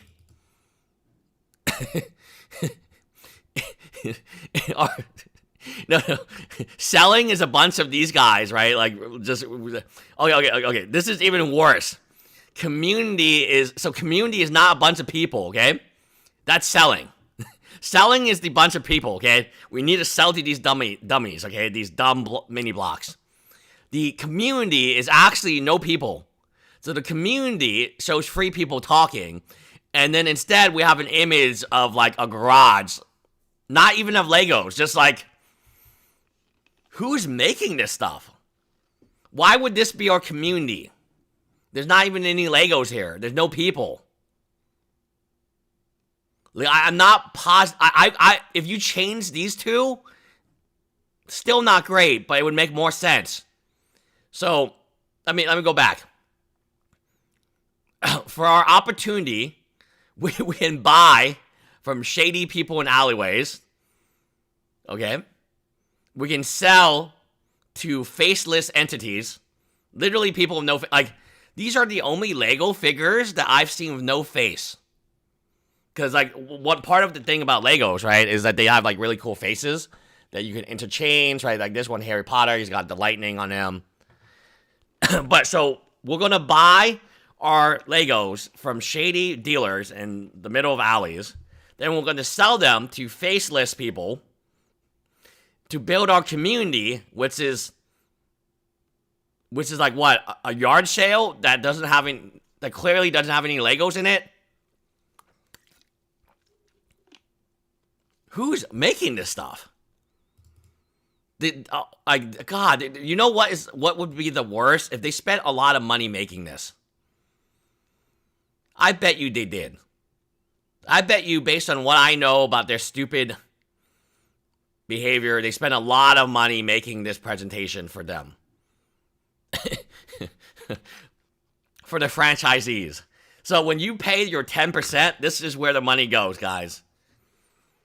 When you pay your 10% of gross revenue, don't worry, guys.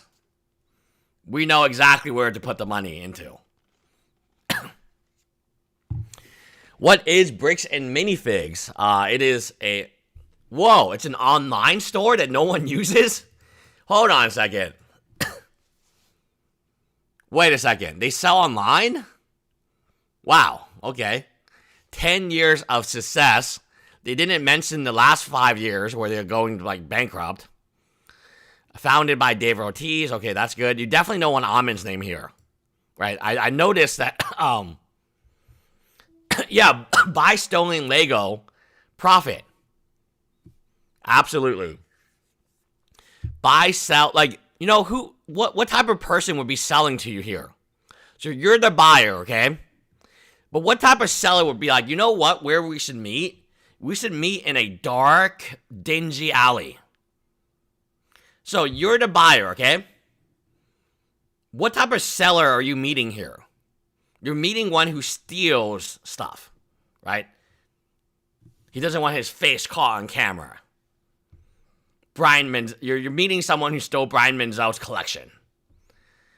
Buy, sell, new, used, and retired. Okay. They really want that retired. Aftermarket, custom printing, community hub. They want it to be. This is a joke, right? Is this a joke? What, a community hub for gun collectors? So everyone can show off their guns? A community hub they want it to be. Okay. Financials. Okay, cool. Okay, let's see. Oh, wow. 25% initial. Oh, not 25. Oh, $25,000 goes straight to the pockets of Amin McNeff. So all these independent franchisees, Mavericks, Cowboys, Rogues, who will never be controlled. Certainly their freedom of speech will never be controlled by the evil Amin McNeff. Say they do not support corporate at all. Yet they pay many of them who have just opened, including Pasadena 7 weeks ago. They paid $25,000. Dollars. That's a lot of money, guys. That's a shit ton of money. So the next time, yeah, I want you guys to screenshot this. Guys, screenshot this. Okay, let me make it smaller for you guys. The next time one of these rogue, independent, totally has freedom of speech franchisees tell you that they're not associated with corporate at all, they're independent, I want you to screenshot this and then send it to them. Okay? Because it sure looks like a lot of money is going to this corporate society, guys. This evil corporate thing that they cannot talk about. Like, the funny thing is when they say they're independent, like, I just want to laugh. Like, you know, I just want to laugh a little bit because it's, like, so not true. Okay, so they pay this much money one time. Then they're paying a monthly fee. It even says in their stupid franchise PowerPoint. And then every 5 years, they pay another $2,000 for God knows what reason. They're already paying this monthly fee.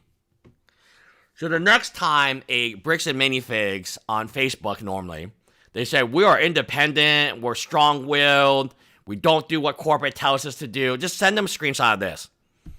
We're not supporting corporate, there's no relationship between me and corporate. Oh yeah, just screenshot this and send it to them in the chat. Because it looks like you paid a shit ton of money, and you're still paying a shit ton of money, and then you paid a shit ton of money 5 years later. Okay, good to know. Oh, okay. This number has changed. Oh, no. Oh, this is just, oh, I see.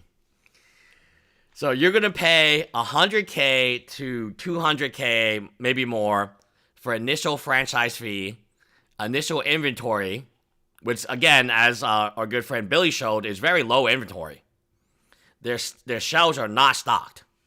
Your retail location, your scouting, your build-out, your rent, these are all pre-approved, by the way. You can't just go pick... So one of the reasons Quiznos went out of business was many Quiznos franchisees wanted to purchase a market price. Quiznos says, no, you have to purchase the goods from us. And they charge way more. So I think something that hasn't been really said yet is... I want a list, if you guys can work on this, I want a list of their approved vendors and what they were charging for. Then I will take that list, I'll send it to Discord, and then people in Discord will work on it and see if it is the Quiznos model. The Quiznos model failed for one reason and one reason only. Quiznos was the only approved vendor they could buy the food from. So they couldn't buy like meat. They would be better off buying meat from their local Walmart at full retail price than they were buying from Quiznos. Because Quiznos, Quiznos markup. Okay, let's see if I can, they bet, Quiznos markup franchise fail. So, the only reason,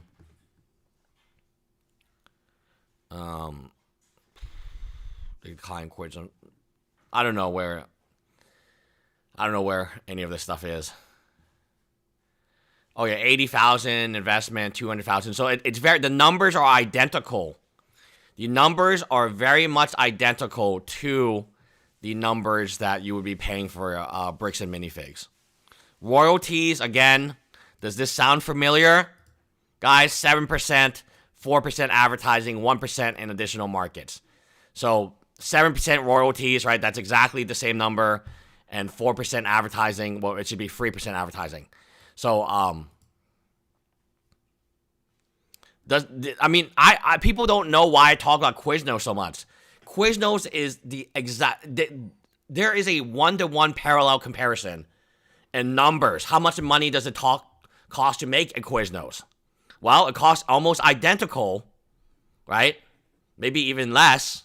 But again, this is like in 2014. Again, with inflation, probably more money today. No one really is buying into Quiznos.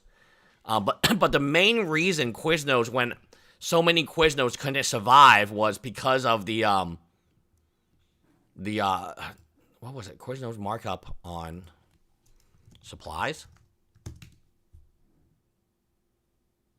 Yeah, yes. Okay, so finally, largely driven by predatory supply chain model. So in the case of bricks and minifigs, the supply chain model would be Toy House, right? Would be all these partners things. So when they're talking about this, you don't actually have a choice. You do not have a choice. There is a list of approved vendors. Some of them may be associated with Amin McNeff. Right? This is how WeWork, if you guys follow the WeWork story, the owner of WeWork actually got We trademarked. And then he rented it out to WeWork. And the owner actually had multiple rentals that he was renting out to WeWork himself. So he was double dipping. So WeWork was crazy.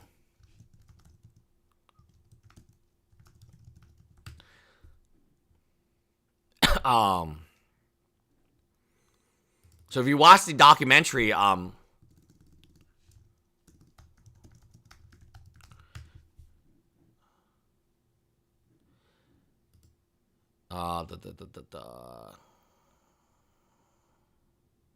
Yeah, so WeWork, so paid dollars to a private entity, again, shell companies, We Holdings, to acquire the REIT trademark. Do you realize how crazy that sounds, right? So you're the CEO of WeWork. You know that you have to, you have to get the trademark We, but instead of doing it through the company, you do it through yourself. Then you sell it back to the company for $5.9 million. That's why whenever you talk about approved vendors, it gets really weird. Because, like, who are those approved vendors? Is it your sister that owns the furniture store and you can only buy the furniture store? But not only did WeWork do this, he also rented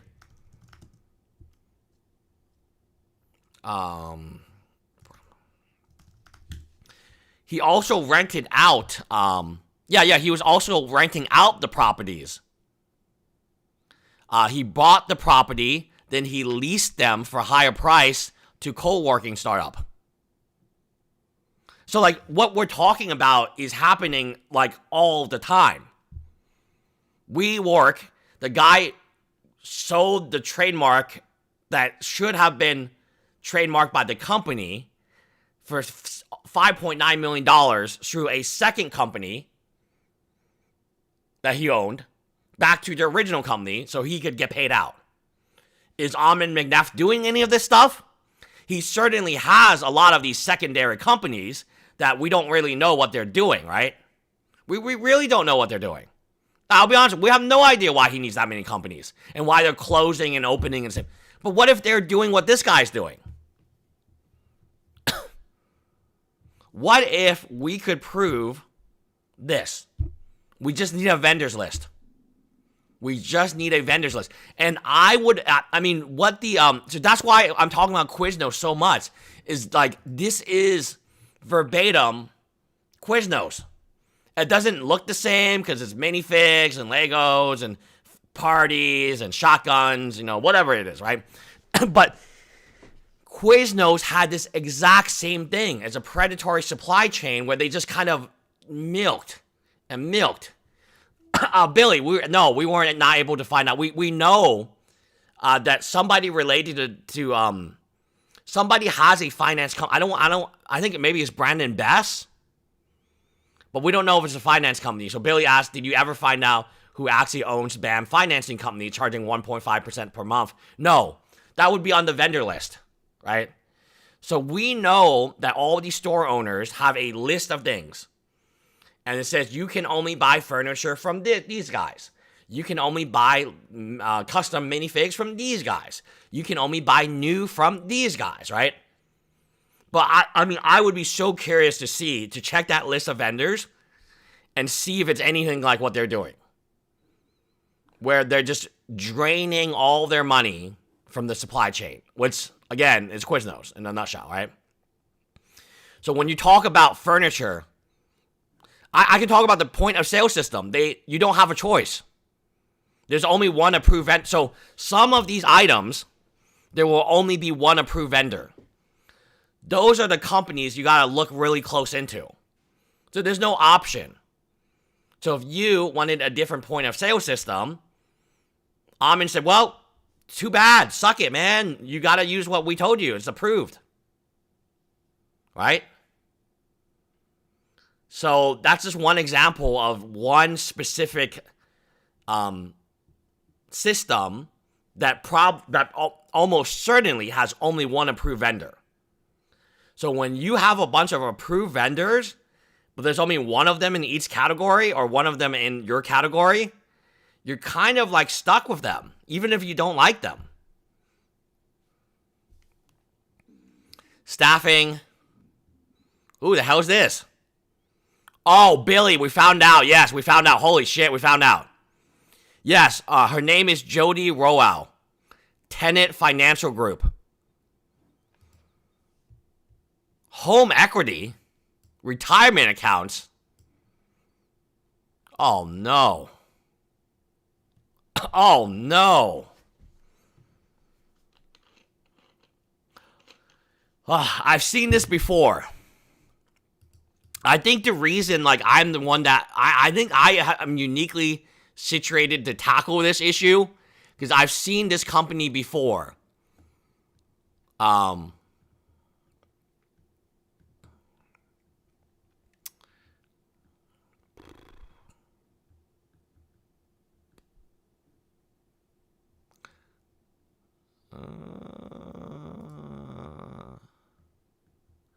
Okay. I worked for this company here, Williams and Hannon, and it's a law firm, and they directly. So this is the first time. Let me tell you, there are companies that target old people to retirements, and they tell you, hey, don't you want to be a business person? Don't you want to leave something valuable to your grandkids? Why don't you liquidate your retirement fund? And you can invest. So in one case that I was still a law student, but I was helping two lawyers on this case. They had convinced a print shop. It was a print shop. They had convinced a retired elderly couple living the best lives they could live. They were enjoying retirement. They had a lot of money saved up. And they said, you know what? Why don't you invest in this print shop? You know, it will give you like similar returns and so on, right? And it's very, what's it called? Turnkey. They call it turnkey. That's the phrase. You guys know I'm going to talk shit because I know the lingo. So it's a turnkey operation, and we'll keep the same manager. You'll just be the new owners of it, and you'll make tons and tons of money. And when you pass away, it'll be something really cool to leave your kids. Instead of leaving them a bunch of money, you're going to leave your kids and your grandkids a business. Don't you want that? Old people? And old people are like, yeah, I love it. I love it. Yeah, great. And then when they get the turnkey operation, the manager starts a competing business. And now you don't know how to run the business because you don't know anything about print shops. And they took all your client list. So this only happens in business. This happens a lot in businesses where the clients are familiar with the manager but may not know the owner. And she started a competing print shop right next to yours. And oh, by the way, she knows she has all your clients. So I saw a very happy couple married. They got divorced, by the way. Because there's like, oh, so it was the husband's idea. They were like 80. It was a husband's idea to invest.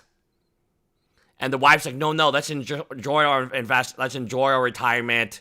You know, the husband's the quote entrepreneur, right? And the wife's like, no, we need to enjoy our retirement and da da da. And I was in the deposition, so like I'm hearing the whole story being told, and I'm like, wow, this is so sad. And they were targeted. They were targeted by this print store. They knew exactly what the previous owners knew exactly what they were doing. So when you tell somebody, hey, fund your bricks and minifigs with a home loan or a retirement, I look at this and I just think, oh, geez, look at the name, Robs. Look at the name of the thing. It's Robs. I'm like, I get very, like, this is getting me flashbacks because I was at the 8-hour deposition and I know exactly how this went down. It's sad, man. Yeah, it's sad. Old people have a lot of money, and they tend to want to leave something for their children or their grandchildren. So instead of like wanting to leave like a bunch of money, they want to leave a business, and that's why they're targets of this. So why do you think this is here? Like, it's not here for me, right? It's not here for my wife. If you're 40 years old and not retired, how would you even have a retirement account to fund this with? They're targeting old people. Let me repeat that. They're literally targeting old people. It says right here, only old people have this retirement funds. Hey, why don't you, instead of enjoying life, that you worked really hard all your life to save this money, instead of going on cruises, why don't you operate a bricks and minifigs for us? Don't worry, just liquidate your retirement. That's how we'll fund this. Why not invest your retirement money? Dude, this stuff, it's so, I know what this is, and I know what it is, because I sat through deposition after deposition after deposition, you know, where old people want to leave a business for their kids. They don't want to leave money, right? Because money, like, again, money, when you get older, has, like, less value. They want to leave something nice for their kids to run, to operate, to work at. That's why all these bricks and minifigs are old people. Like, Billy sent us example, like, where's Billy's video? Oh, Billy sent me, here, I'm just going to do this. We work. Nope. Is this it? Okay, yeah. This is an old person who probably took her money out of her retirement fund. This is a grandma. You can tell she's a lovely grandma. You can tell this is a lovely woman, lovely grandma. We'll bake cookies in the back, right? You can tell the store smells like baked cookies, okay? Probably was a teacher, retired, you know, worked hard all her life. Why don't you open a community? Why don't you open a Lego store for your grandchildren? Why don't you liquidate? No, don't. No. I've seen the ending of this. When I was very young, you know, I was just, like, still in law school at the time. And I've never, like, felt so bad at that point in my life.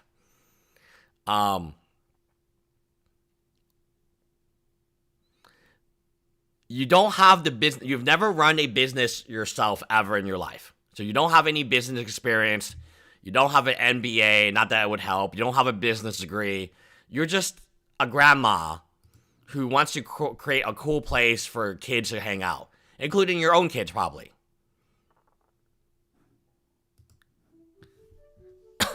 Oh, according to chat, BAM offers a discount to military, $20K versus $25K.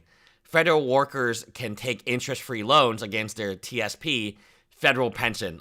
Thank you for letting us know about that, Billy. Yes.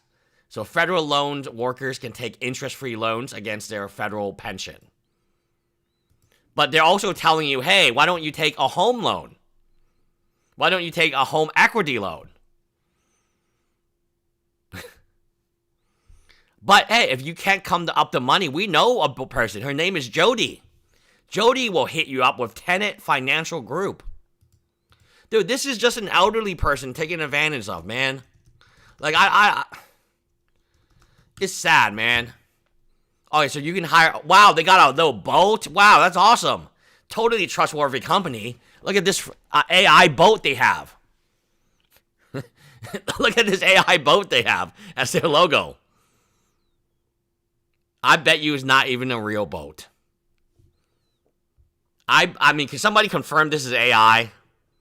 So we can hire... Now, okay, don't worry, guys. If we don't have retirement account, we don't have a home, and we can't get SBA loans because we've never had a business before, we can go to Jody, and Jody can buy us a boat. Wow. Totally trustworthy. Oh, is this Jody? Can we find Jody? Is Jody a real person? Okay. Partner. Okay. Partners. I'm pretty sure this is like, AI, or like, not AI. It's not AI. It's called, templates. I'm pretty sure this is a template. Okay, Ace. Okay, Cold Stone, another really bad franchise. Monkey. Okay, what else? Who else is here? One name I don't see. I do not see Bricks and Minifigs. I see a lot of franchisees, but I don't see Bricks and Minifigs. No. So, interesting enough, we don't see Bricks and Minifigs, even though they're here. Ah. Dun, dun, dun. Oh my God. Now we see the math. I've been wanting to see this for a long time. I want to prove it to you beyond a shadow of a doubt. There's no way any of these fuckers are making money. Okay? So, look at these stores here. One store has $108,000 revenue. This is revenue. This is not profit. This is not profit, by the way. The reason they stacked it like this is to make it look better. So if you are in the bottom stores down here, or 10 stores down here, you're making, what, $200,000, $250,000 revenue. That is almost about what Crystal was making. Crystal said that she was making about $20,000 a month. Times 12, it gets you in this. Middle, you're making about $400,000. But the way they've done this is really weird, right? They have the lowest, median, average, highest revenue. And then they have one dude making a shit ton of money here, dragging everyone else up. So, like, unless you are this, like, unless you're the highest revenue, you're typically not making more. So the top 1/3, I'm trying to figure it out. So that's what? Free, like 10 stores, like, so you're not making much money. You are not making much money. Especially down here. The reason they split this up like this is, we could actually figure out a new graph. I think a more useful graph would be if we combine all the numbers together and we average out what the average store makes and what the median store makes. I think that would be very important. What do we provide? Collaborative environment of lowballing. Wow. I know all about that. I know all about that.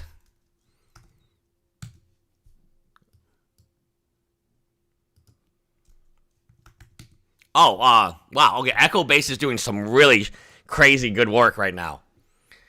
I'm sorry I didn't get to BBQ and all this stuff, but it's like whatever, right? But I think like I've done a lot more than I have done before. Here we go.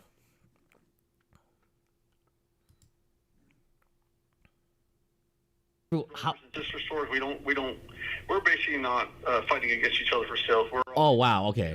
We all help each other as well. The same amount, or is it better for me to take it to multiple stores? Well, you could take it to multiple stores, but then everybody's in the stores going to know what the first store offered you. Oh, okay. So just for stores, we're basically not fighting against each other for sales. Oh, wow, okay. We all help each other as well, because we do know some people do try to pit stores against stores on hey, like, well, it's getting evaluated there. It's also there. He's also sending emails out to somebody else on how much it would cost. Okay, so whatever the first offer would be, it's likely that all the other stores will have something within the range. Okay, well, thank you so much, son, and good luck with the store. Fucking lowballing you, man. Lowballing the shit out of you. Collaborative environment to lowball their customers. Protected by your franchise agreement. Okay, like, look how, like, big this is. This is Phoenix, Arizona. Very interesting to have this type of map. But yeah, I mean, look at this map, and then look at the Houston map. Yeah, look at the Houston map. Holy shit. This is clearly not correct. Look at the Houston map. You telling me, like, these people have this much territory? You're very street. Very, very street today. Okay, I'll take that as a compliment, Alex. But yeah, we are doing really well in time. We're making a lot of interesting discoveries together. Typically 20 to 40. No, 20 to 40 miles across. Holy shit, that is not true. These stores are not 20 to 40 miles. Like, oh, okay, so we're going to Bricks and Minifigs. Is this a corporate store? Wait, is corporate competing against them with their own stores? Dude, I promise you, this is not 20 to 40 miles across. In fact, outside of this one, Bricks and Minifigs, I don't think there's any of them that is even 20 miles. I mean, look how close they are to each other. There's no way this is 20 to 40 miles across.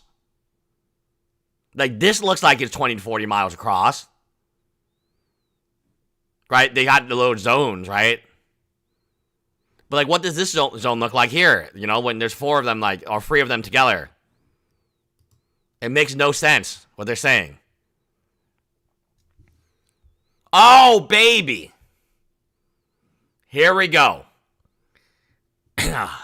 Here is another part. Oh, wow. So this is vendor partner number 1. If you don't have any money because you're not retired, you don't own a home, you can't get loans, don't worry. We'll finance you with our partner, Tenant Financial Group. In fact, we have a Jody Rowlett here that will help you. Don't worry. If you don't know how to pick this, maybe I need these guys. Maybe I need to hire these motherfuckers. Don't worry. If you don't know how to pick a place, we'll help you. At 20, look. They're paying between 5,000 and no. Okay, so what's the math on this? What's the math on this? Square feet. So they're paying what? $60,000 a year in rent, which is $5,000. Yeah, $5,000. $4,000 to $5,000 a month. And this is our partner who's going to help you find locations. Oh wow, they negotiate your lease. And so, wow, and they're not at no extra cost. Very generous. I wonder how these people get paid. It's because they work with the real estate agent, guys. Do you know how these real estate... So this is a real estate agent. And they work by renting out the place. So even though this sounds all very good, the price of this has just gone up. So they have a financial partner, and now they have a commercial real estate partner that's going to, quote, help you choose. And now they have various technology partners. Oh, wow, look at this. The Franchise Communication Network. Totally independent, I assume.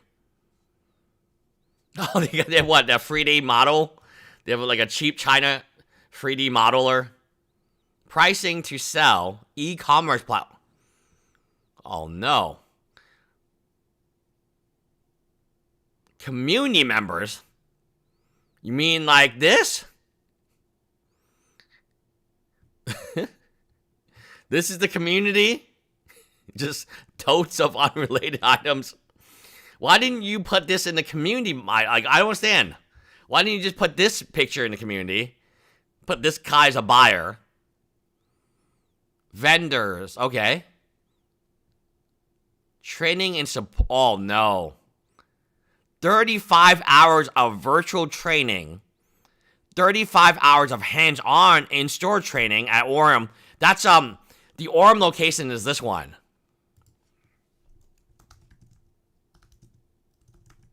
No. Okay, sorry to BBQ. We'll watch his videos later.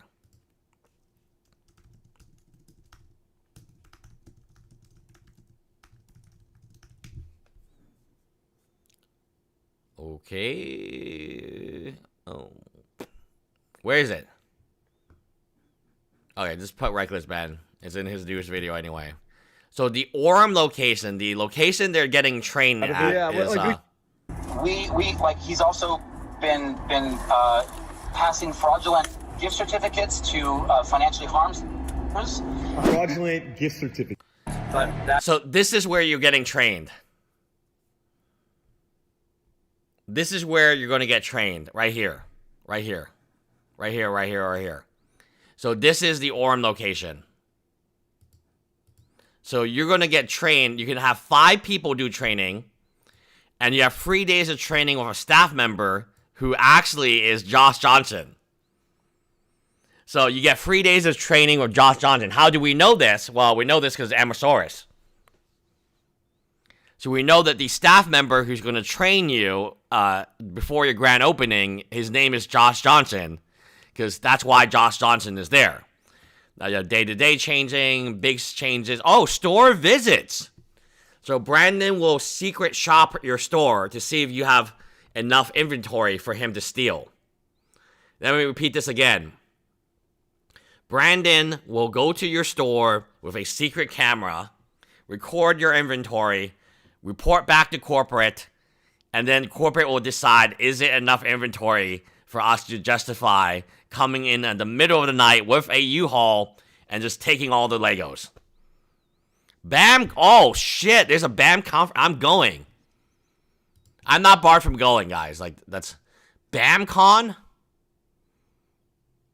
What the? No. No. Guys, holy shit. No, 15. What is this? What is this? Wait, is this the same BAM or is this a different BAM? Oh, this is a different BAM. Oh, I thought there was like a BAM conference you could go to. But it turns out, no, it was a different one. It's also looks kind of alleged scammy too, in my opinion. So what is BAMCon? Oh, is the Berkshire Anime Manga Convention. What? What? So did they have this? Is this real? Can someone check if this is real? So I'm imagining it's like a conference for all the BAM franchisee owners and. Oh, Colin says BAMCon is a yearly meeting that owners have to pay their own way to get into. Oh God, do we have any evidence of this happening? Like any videos? Or we could pay $300 for a trainer named Josh Johnson. Okay, here's our onboarding. Step 8, welcome call. Technologies, operations, training, initial inventory, website, real estate, grand opening. Okay, great. Usually for, oh wow, oh no. So this is what I heard. I heard there is like 100 bricks and minifigs that they already are in the pipeline. So it's like the Pasadena one. They can't like take it back. They already signed a contract. They kind of effed. I'm sure they're nice people, but they signed a contract 3 to 4 months ago, and now they're effed. That's them. They just opened. Oh, and they're already going to do Christmas. Wow, Christmas comes so early in Texas. So they opened July 15th, and now they're already talking about Christmas. Okay, cool. Where's their opening? Oh, this is a grand opening on 11th. That's them. Looks like a cool family. You know, I don't wish any ill on them. They are the I did call them. They were the first person I called.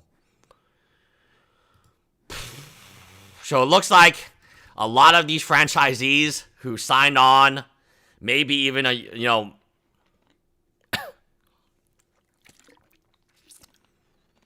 Jesus. But here is where I'm going to say I have a solution for them. Because I actually have a very interesting. So everyone's like, why do we talk about Quiznos all the time? Well, Quiznos, the franchisees sued, and they won. Where's Quiznos? No, that's not the Quiznos video. I need to go to Quiznos video. I like my own video, and I gotta go to Quiznos. Where's Quiznos? What you guys don't know is that Quiznos, the franchisee. So. Rest in peace, Bob. Bob, he at Quiznos bathroom. So let's see. So they sued, they won. Okay, where's the thing? They sued and they won. Okay, so yeah, it was so bad that Bob, who was a Quiznos franchisee, who was like the #1 dude supporting franchisees, he in the Quiznos bathroom. It's so sad. Right? He shot himself 3 times in the chest in the Quiznos bathroom. That's how bad it got. But I'm trying to see, like, where they... But eventually, because of Bob, they were able to sue them and win. Not once, but twice. Yes, 4 class action lawsuits brought by disgruntled Quiznos sub-franchisees against the chain's owners concluded Friday when a federal judge entered a ruling upholding the terms of a settlement value of $200. So they appealed it. So in district money, which I think they are. In district court, they appealed it, but then the federal judge said, no, we're good. Thumbs up, guys. So they won. They beat Quiznos. Not one time, but twice. So it's 2 different people who beat Quiznos. Yeah, the franchisees were suing Quiznos for more than $40 million total. Quiznos countersued the franchisees for $3 million, claiming owners had breached their contracts by abandoning their stores. Guys, what these owners did is exactly what I'm proposing. Now, it's very scary. It is fucking scary, guys. To just say, oh, I spent this much money and now I'm going to abandon my store. I'm going to halt royalty payments and, advertise. Does this sound familiar? Like, this is verbatim how you beat Quiznos. How they beat Quiznos? Right, like, look, they beat him there. Quiznos forked over 95. They were sued 4 times. 4 class actions. Because there were 4 different classes of people. Like, let me tell you how interesting this story is. There were 4 different classes of people. And I think at least 3 of them won. So there was a settlement for $95 million that covered 69,000 franchisees. And then there was this 206. There was 4 class action lawsuits. They won. Like, what you guys don't get is they beat Bricks and Minifigs by just, like, saying, we defunct. So look, Quiznos has reportedly... Okay, it looks like everyone has reached settlement or won in court. Quiznos has reportedly reached a settlement with 12 defunct. Defunct means, hey, I don't want this franchise anymore. I'm not going to pay you any royalties. I'm out. Don't talk to me.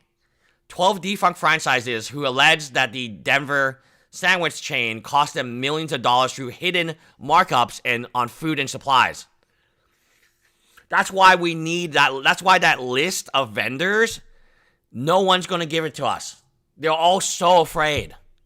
Because if we look at that list of vendors and we find out Almond's reworking this shit, holy shit, they could get sued. They can win. So if I was a franchisee right now, I would look at the list of vendors. I would do a lot of research to see if Almond's somehow connected or his family, the McNabbs, are connected to any of these vendors. If they are, I defunct. And I know it's easy for me to say because I don't have skin in the game. But I'm telling you, they settled. They settled with these 12 defunct franchisees. And they settled. And again, even when they didn't settle, they lost. Twice. They lost twice. And the $206 million verdict was considered like, okay, yeah, that's fair. So what I'm saying right now isn't crazy. It really isn't that crazy, guys. They can win. They need good lawyers, but they can win. About 2 months long, confidentiality agreement, request for consideration, map. Oh, wow, optional meeting with Jody to see how she can get every dollar from you. Especially if you're old. Jody looks like she, allegedly, again, this is my opinion, Jody seems like she might, want to really come after these people here.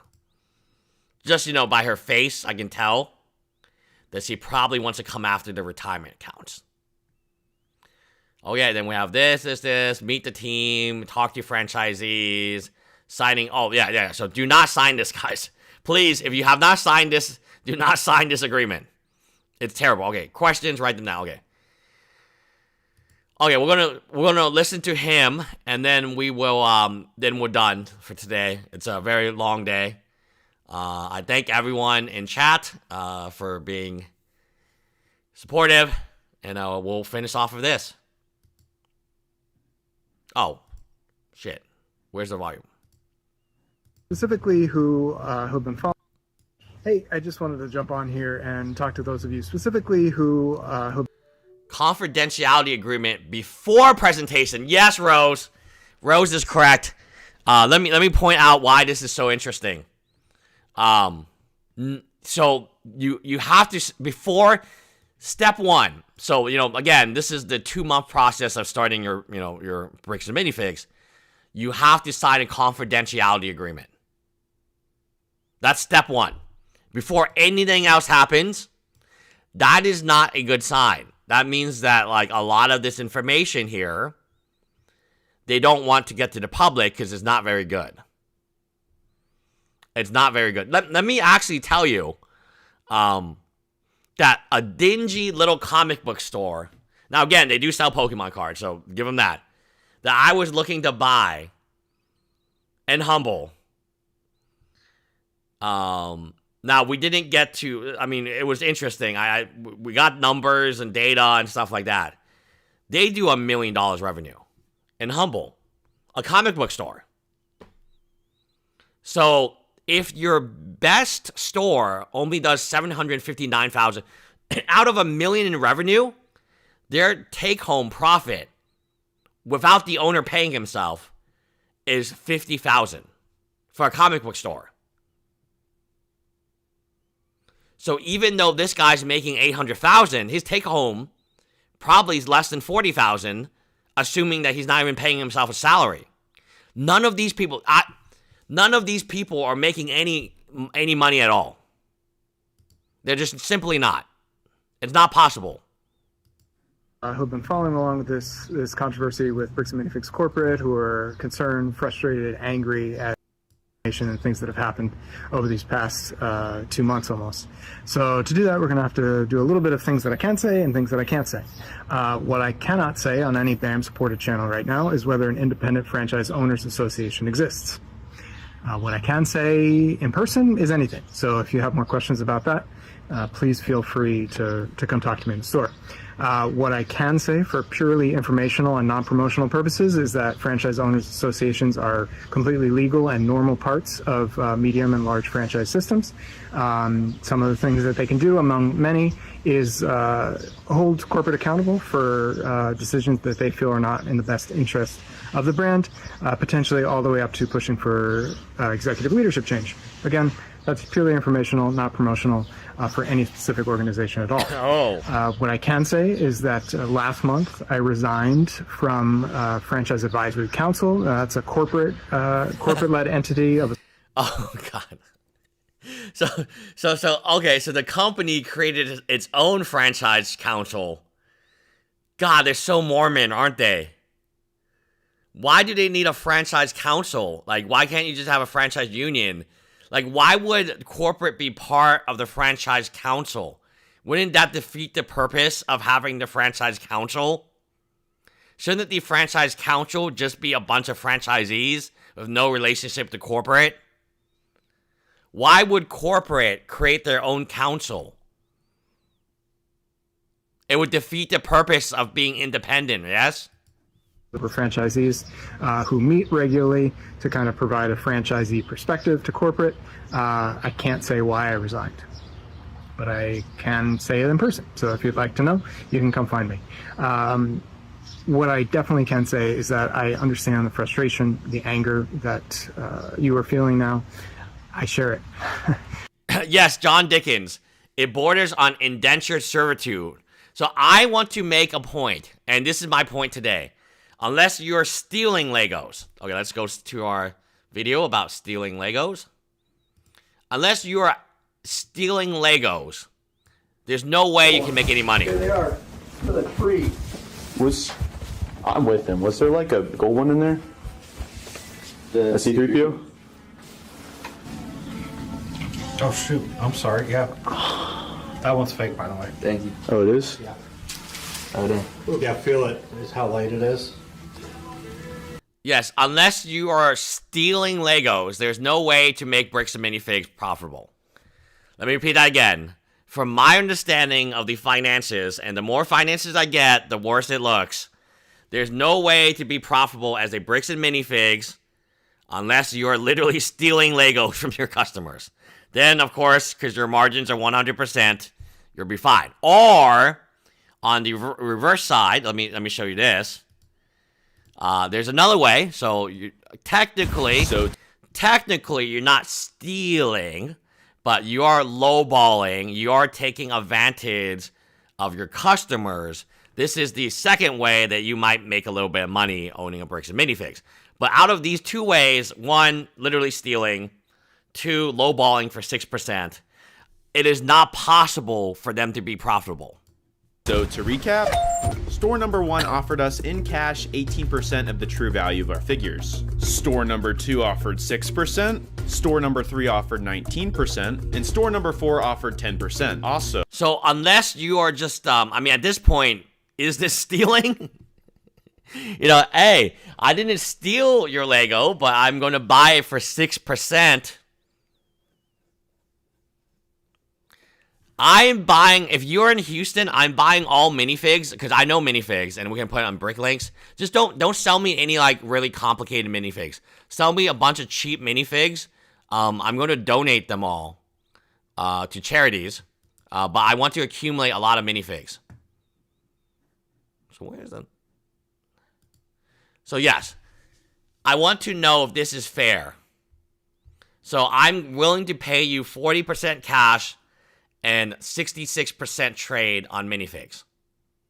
I don't have anything to trade though. So I don't know what I would be trading. So I guess the trade part will come later. And we'll do something fun over Christmas with the minifigs. With I'll keep them all in one place, and then we'll do something fun, right? Either as a store or on eBay or something like that, right? So yes, 93% of people voted they would rather have a Quiznos than a BAM. That's so sad. That's so sad for BAM. Oh, jeez. Okay, back to this guy. And it is a frustrating place to be in because we have also signed a very extensive and restrictive legal document that limits severely what we can say and what we can do in relation to the franchisor. I can't go in more details, but yeah, I guess if you want a Pokemon card and trade at 66%, we could make that happen on market price, TCG market price, right? So you used your market price, which I think is BrickLink. My understanding is that BrickLink is similar to TCG Player, in terms, at least when I look at it, it looks kind of the same. Yeah, I would honor that. But you would need to create a list. I'm not going to do any of the work. And I don't want any expensive Lego minifigs. I want $10. So I'm wanting the stuff that if you sell to bricks and minifigs, they're going to lowball you so bad. BAM corporate. Most importantly, I guess what I can say is that I get that trust is in short supply right now with this brand. Yeah. What I would ask you is that even though we're not posting about this all the time, even though we're not talking about it to everybody who comes in the store, we are thinking about this every single hour of every single day, and we are doing everything in our power that we possibly can to protect this community that we have built here in Fairfield. So again, happy to continue this conversation offline with anybody, and thank you again for your support. Yeah, good on him, man. Good on him. Bricks and Minifigs Fairfield, he said what he could say. But, again, you signed a franchise agreement, and the franchise agreement controls what you can say. What I would say to this is, part 4 for Reckless Ben, I believe, I'm just guessing here, will be about the franchisees and helping them. I don't think anyone wants this guy or Pasadena guy or the elderly grandmother who bakes your cookies. Like, I don't think anyone wants them to go broke. We're just trying to, I don't want them to go broke, okay? I don't have any ill will towards any franchisee. But you gotta be realistic. Like, it's like, getting out of abusive relationship. You have to be like, wow, that was an abusive. So first of all, you gotta raise your hand and say, oh, that was an abusive relationship. I want to leave. Then people can help you. Then you can try to find people to help you. You can help women shelters, women abuse organizations, nonprofit. So the first step as a franchisee is to admit that they're abusing the shit out of you. They are no different than Quiznos. Okay, they're no different than Quiznos. Like, God forbid. No, again, I never wish, but in Quiznos, it got so bad, one of the franchisees in the Quiznos bathroom. I hope it doesn't get that bad, but it's looking bad.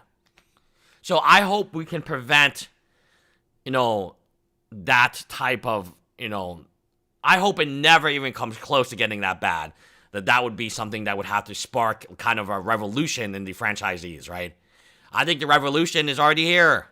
So say that, hey, these guys are abusive.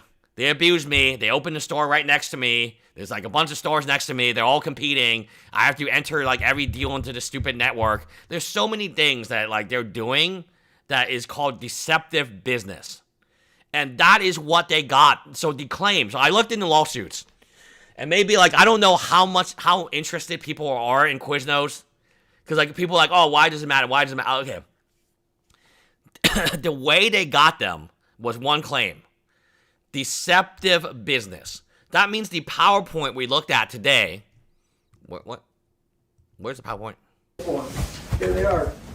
Here they are. The freaks. The freaks. That this, if their numbers are not correct, if they're trying to like liquidate retirement accounts, this is deceptive business. If they're showing territories that are bigger than they actually are, that's deceptive business. So like if suddenly there's a bunch of like all of them here, well, no, you promised me this was my territory. How come there's not 2 bricks and minifigs right in my territory? Like this would all be considered deceptive business. How they were able to defeat Quiznos was one claim: business deception. That was it. They signed up to be franchisees because of the PowerPoint, because of this, because of the franchise disclosure document. But things in those documents were wrong or misleading. Things in the PowerPoint. I mean, literally, we have a PowerPoint showing like you doing deals in the alley, like, well, where is it? Oh, here. How could we forget? Or opportunity is to buy in an alley,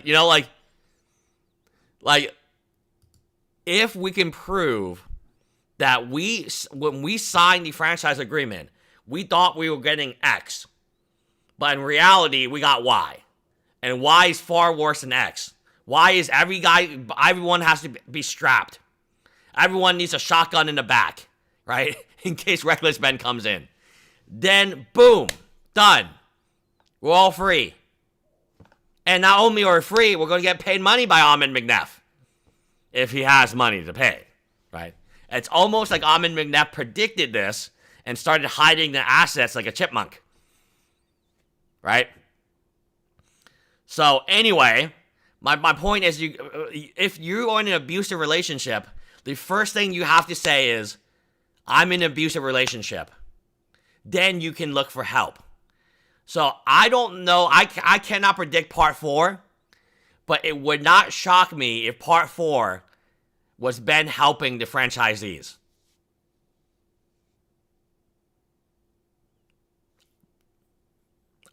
Because that is a group of people whose voice got taken away. And just like when I make these videos, people think I'm anti-franchise. No, I'm not. I really am not. These are great families. These are ex-military. These are veterans. These are firefighters. Like I've gone through all their Facebooks. These are families who put every last dime into this thing. But if they continue down with bricks and minifigs, they're going to lose everything. Like I don't think anyone has it. I don't think he has a doubt. I don't think Emersaurus has a doubt. I don't think anyone has any doubt. if you continue down this road or this alleyway, if you continue down this alleyway with Bricks and Minifigs, and you are delusional thinking that Bricks and Minifigs cares about you, corporate, I'm talking about corporate. There is only one thing down this alleyway, man. I mean, they pitched it to you from the very beginning, man. And that's Josh Johnson with a baseball bat or a shotgun. The only thing they're leading you to do is you sell them or they take over your business, like Crystal, Last Relic, other franchisees that come out, and they pay you $0 for all that work you put into the community. That's all that is down this dark and scary alleyway in the presentation, is Josh Johnson with a shotgun saying, or Brandon Best with a shotgun in a U-Haul in the middle of the night, evicting you from what you worked really hard on.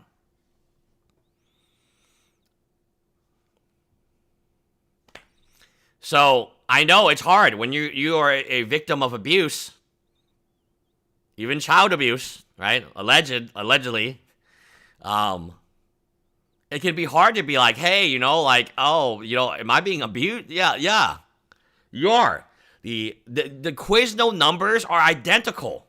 Guys, I showed you the Quizno numbers, right? So, Bricks and Minifigs pays 6%. Quiznos pays 7%. Bricks and Minifigs, 1% goes to national. Actually, no. You know what? Since Bricks and Minifigs doesn't actually spend the 1% on national advertising, they keep more than half the money, by the way. So when you're paying 1% gross revenue national advertising, they're not actually spending 1%. They're spending less and giving Almond McNabb more money. I'm getting like really frustrated here. So Quizno, 7%. Bricks and Minifigs, 7%. And then there's another 4% advertising, which you do locally, I think, on Quiznos. And there's a 3% advertising that you do locally in the Bricks and Minifigs. Almost identical numbers to the almost identical numbers. And now you have approved vendors. We have a approved retirement vendor. We have an approved capital vendor. We have an approved bank you can use. We have a approved furniture store. We have a approved POS system. All of our technology, you can only use one point of sale system because that's the only one we approved. And if you want to use another one, nah. We can't do that. So we don't actually know how bad it is because we don't know how bad the approved vendors are charging them over market. This is Quizno's battle over again. This is some Quizno franchisees defunct. And they won. Some of them fought. And they won. But it really took a very crazy incident, which I hope does not happen. I really hope it doesn't get anywhere close to that. Right? But it took something crazy for all the franchisees to finally wake up and say, oh shit, we're not making any money. Oh shit, we're massively in debt. Oh shit, we took out grandma's retirement for this. It took a huge wake-up call for the Quizno franchisees to be like, whoa, that was our friend. That was the guy who was most supportive of us. And he wrote a letter like that. Let's take a look at the letter, okay? And then we'll end there. Let's actually read what he wrote, because I think it's relevant today. And he wasn't writing it just for the Quiznos. He was writing for everybody who's stuck in life in this way. I mean, it's very sad. Be easier to sell what you want. For Quiznos, a voice for the franchise. Okay. I have struggled hard and did the best I could to create a voice for the franchisees and the system, and to create a support system for the franchisees, which does not exist, and to fight the injustices of this franchise system. Not to bring the system down, but only to make it fair.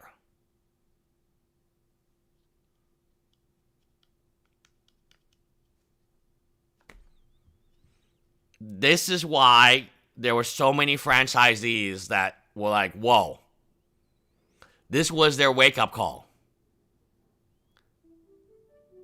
Oh, yeah, Bone Furler, go message the mods in Discord if you can mess Alex. This is their wake-up call, guys. It took the guy who was supporting them, the guy who's doing the most for them, to blank, blank, blank, in a Quiznos bathroom of all places, of course. Of course, like, I'm sure he picked that place because he thought it would.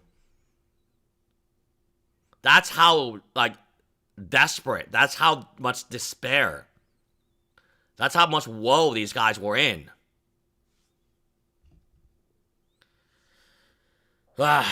It's sad, man. It's sad. This is like, but you know what? Like, I'm not saying this is a good thing, right? But I'm saying, like, they did wake up and they did sue and they won. They won. They settled or they won. It took many years. This was in what? 2006?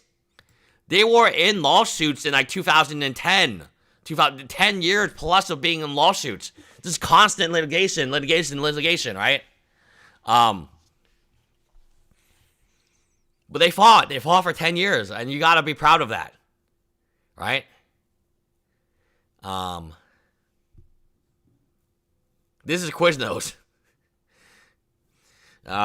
They settled. I mean, again, you gotta fight. If you're a franchisee, you gotta fight for your family. You gotta fight for your store.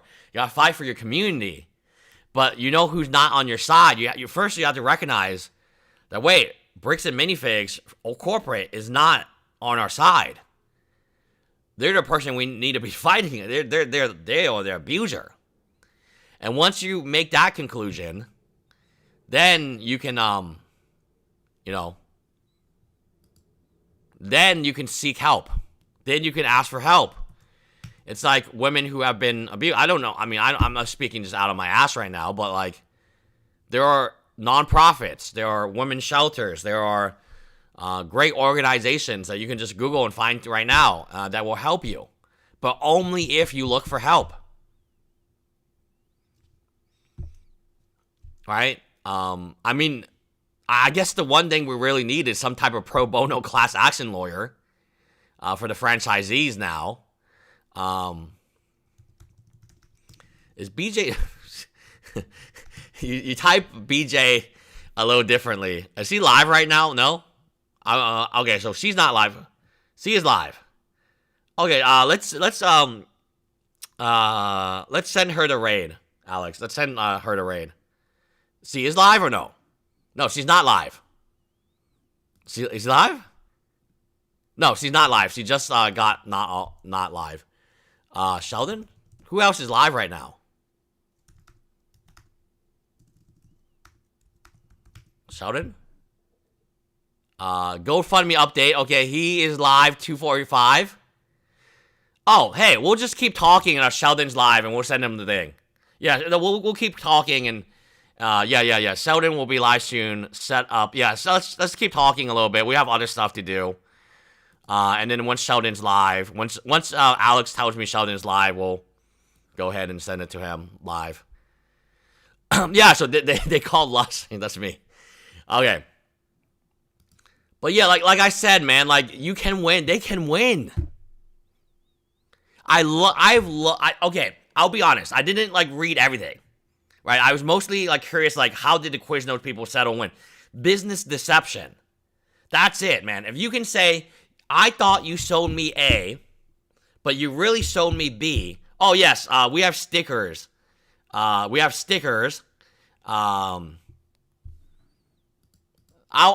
turn on live chat for now. So my live chat was not on. Yeah, no, we're gonna wait. Yes, I buy Pokemon cards. Yes, we have new sticker collection. This is a really cool way that you can support us. This is actually Alex's company. So Alex the Fiction, he's the mod in chat. Yeah, I have these somewhere. They're really cool. So yeah, I have them here. This is Alex's, and this is mine. So, like, it's really cool stuff, and it's a great way to support the channel. So, yeah, before I forget about the stickers again. I always forget about the stickers. Alright, so, this is a individual who wants us to review this. Let's see what Alex has to say. Most of the post is stuff we talked about before, we skipping most of it. The main thing to look at for this post is bullet point number 1 and 8. Okay. 1. Okay, this is 1. Josh Johnson admits he works for a law firm. Really? Does he? Which law? Oh, Fortune Law. Okay. Let's take a look.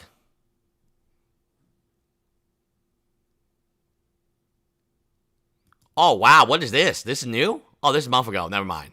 Daughter's flipping out. My wife is scared. What am I supposed to do? I'm trying to work. I'm on a call. She's like, I think they're coming in. All right. What the hell are we going to do? Because he tried coming in the door yesterday. What do I do? Yeah. What do I do? I'm not sure what to do on your end. I don't know the full story, but we're going to look into some of these previous cases and see what we can do on our end just to hopefully resolve this for you. Will you call the Sandy Police Department, and I don't know if you guys can coordinate? And maybe they've got some statues that they're working on? Oh, that's gonna be a 5-5. different city, so we'll do what we can right here. Taking pictures of the windows, knocking on the door. That kid. So I work for a law firm, so we can do a trust. Oh, here he goes, yeah. Oh, yeah, he says this. I mean, what would you do? I'd put my house into a... Trust? Alright, I can do that. I'll do that tomorrow. I would put my house into a trust. I can do that tomorrow, right? Oh, at Don't F with Justice. Okay, welcome in. So she has a new video. So he can do that tomorrow. He works at a law firm. And then they can't access and make sure that your name isn't tied. Like, you're not using your names in the trust at all. It just... Because that completely makes all your stuff confidential. So I work for a law firm, so we can do a trust instantly. Yeah, and then... so there's like a free people search as well. So he's talking about Fortune Law in Nevada. He's talking about this law firm right here. I think this looks very AI. I don't... No, this is maybe not the same one. No, maybe it is the same one. I think it's the same one. Wow, they have like a new AI picture. Yeah, I don't think this is real. This cannot be what the law firm looks like. This is some like 5-year-old, like whose dad works at a law firm, and he's like, oh, that's what the law firm looks like, Dad. This, oh, Star Wars. Guys, holy shit, Star Wars. None of these people are lawyers, I assume. They're all like Josh Johnson.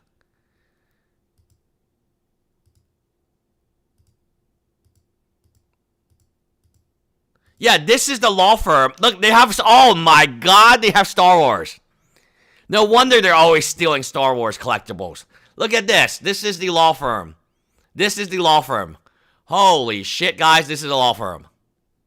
May your fortune be with you always. So the Fortune Law Firm, they're a bunch of Star Wars nerds. Wait, which one is Josh? There's like free Boda. This one is not Josh.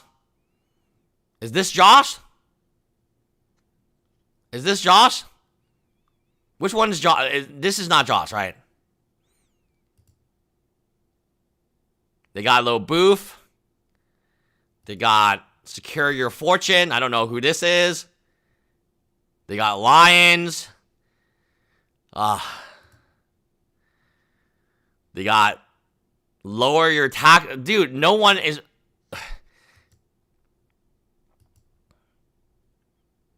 This is Josh, no? Wait, is this Josh? Guys, is this Josh right here? The bold one. This is not Josh? You tell me the guy in a white suit is not Josh?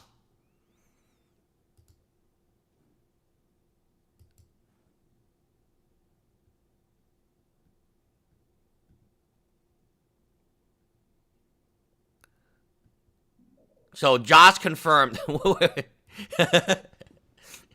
Why did they do this? Oh, that's Google Maps. Okay, I was like, why did they put like a long hair guy in front? Okay, very interesting business model. They seem to protect your assets and do all this good stuff. Oh, let's see what their Yelp reviews are like. No Yelp reviews, no Facebook. Oh, some Facebook reviews. Okay, they have a book. Unshackled. Okay. And they have Abraham Lincoln. This is a lawyer. Very, very bizarre. Very, very bizarre stuff, guys. I do not... it's rare for a company that provides services promised. Oh, God. So Josh does work for that company. Or point 8. 1331.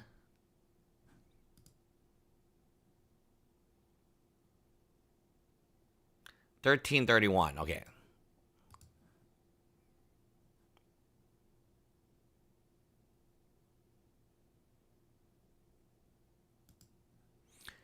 I'm looking at him. I'm like, you look like you're 16. I'm like, you work for... You look at his hat, UPS. He's like, yeah. Sign here. Man. Oh, God. BJC's reading the book. Oh, God. Yeah. No, I don't read books, guys. You know, I read enough legal cases, like, you know, and enough chat to keep me, like, read upon. Like, I try to read books, man, but it's hard when you have a kid. Like, again, not to say, like, it's a kid thing. It's just, like, the only type of books I read are children books now, guys. But it would be interesting. I mean, yeah, BJC's on it. I definitely recommend checking her channel out. She's even going to read the book Unshackled, right?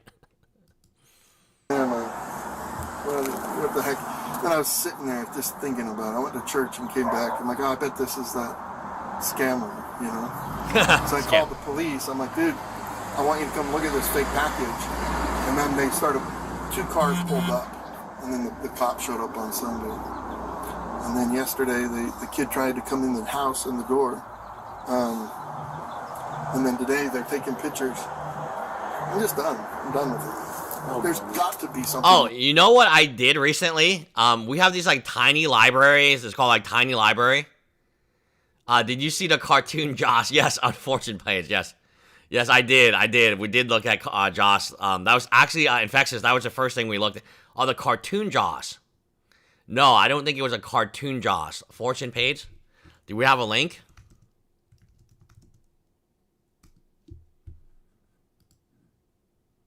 Do we have a link to cartoon Josh?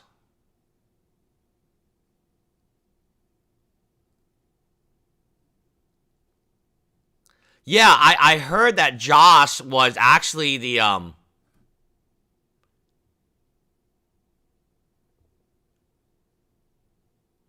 Oh, when I was looking at the photos. Okay, thank you, Alex. I heard that Josh is actually the descendant of Joseph Smith. Do you guys know this? I think it was like the BamMappers.com. It was like crazy. So like no wonder everyone in Utah respects him. Like, you know, like if this is true, which I think it's true, Josh Johnson can trace his ancestry all the way to Joseph Smith. Oh, here, hey, this is interesting. What's this?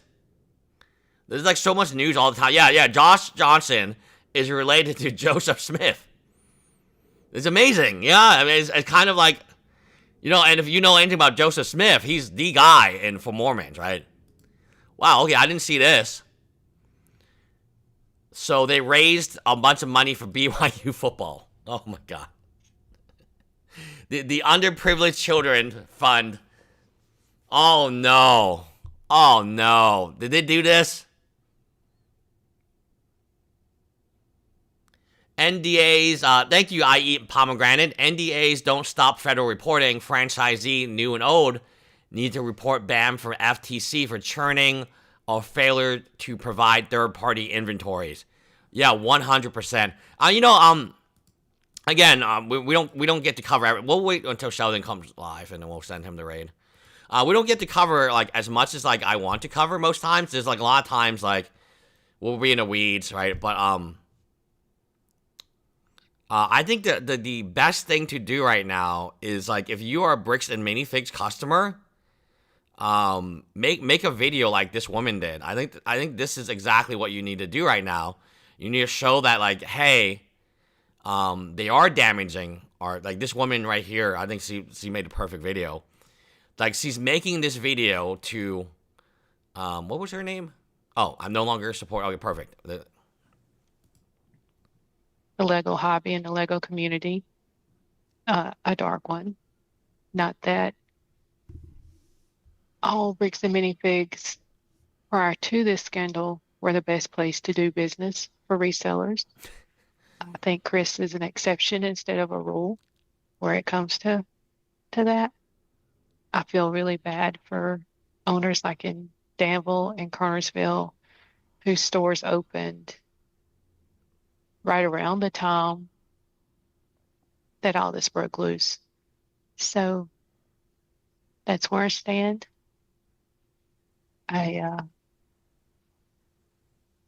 That's just where I stand. So you guys have a great day. I won't be talking about this anymore.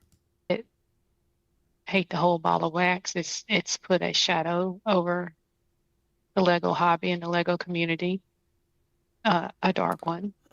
Not that Oh, jeez. all bricks and minifigs What the hell is that? prior to this scandal were the best place. Oh, they were talking about this photo here. Is that Josh Johnson? It looks like him. It does. Dude, it looks like him, man. Does it look like him or not? This guy is Josh Johnson, no?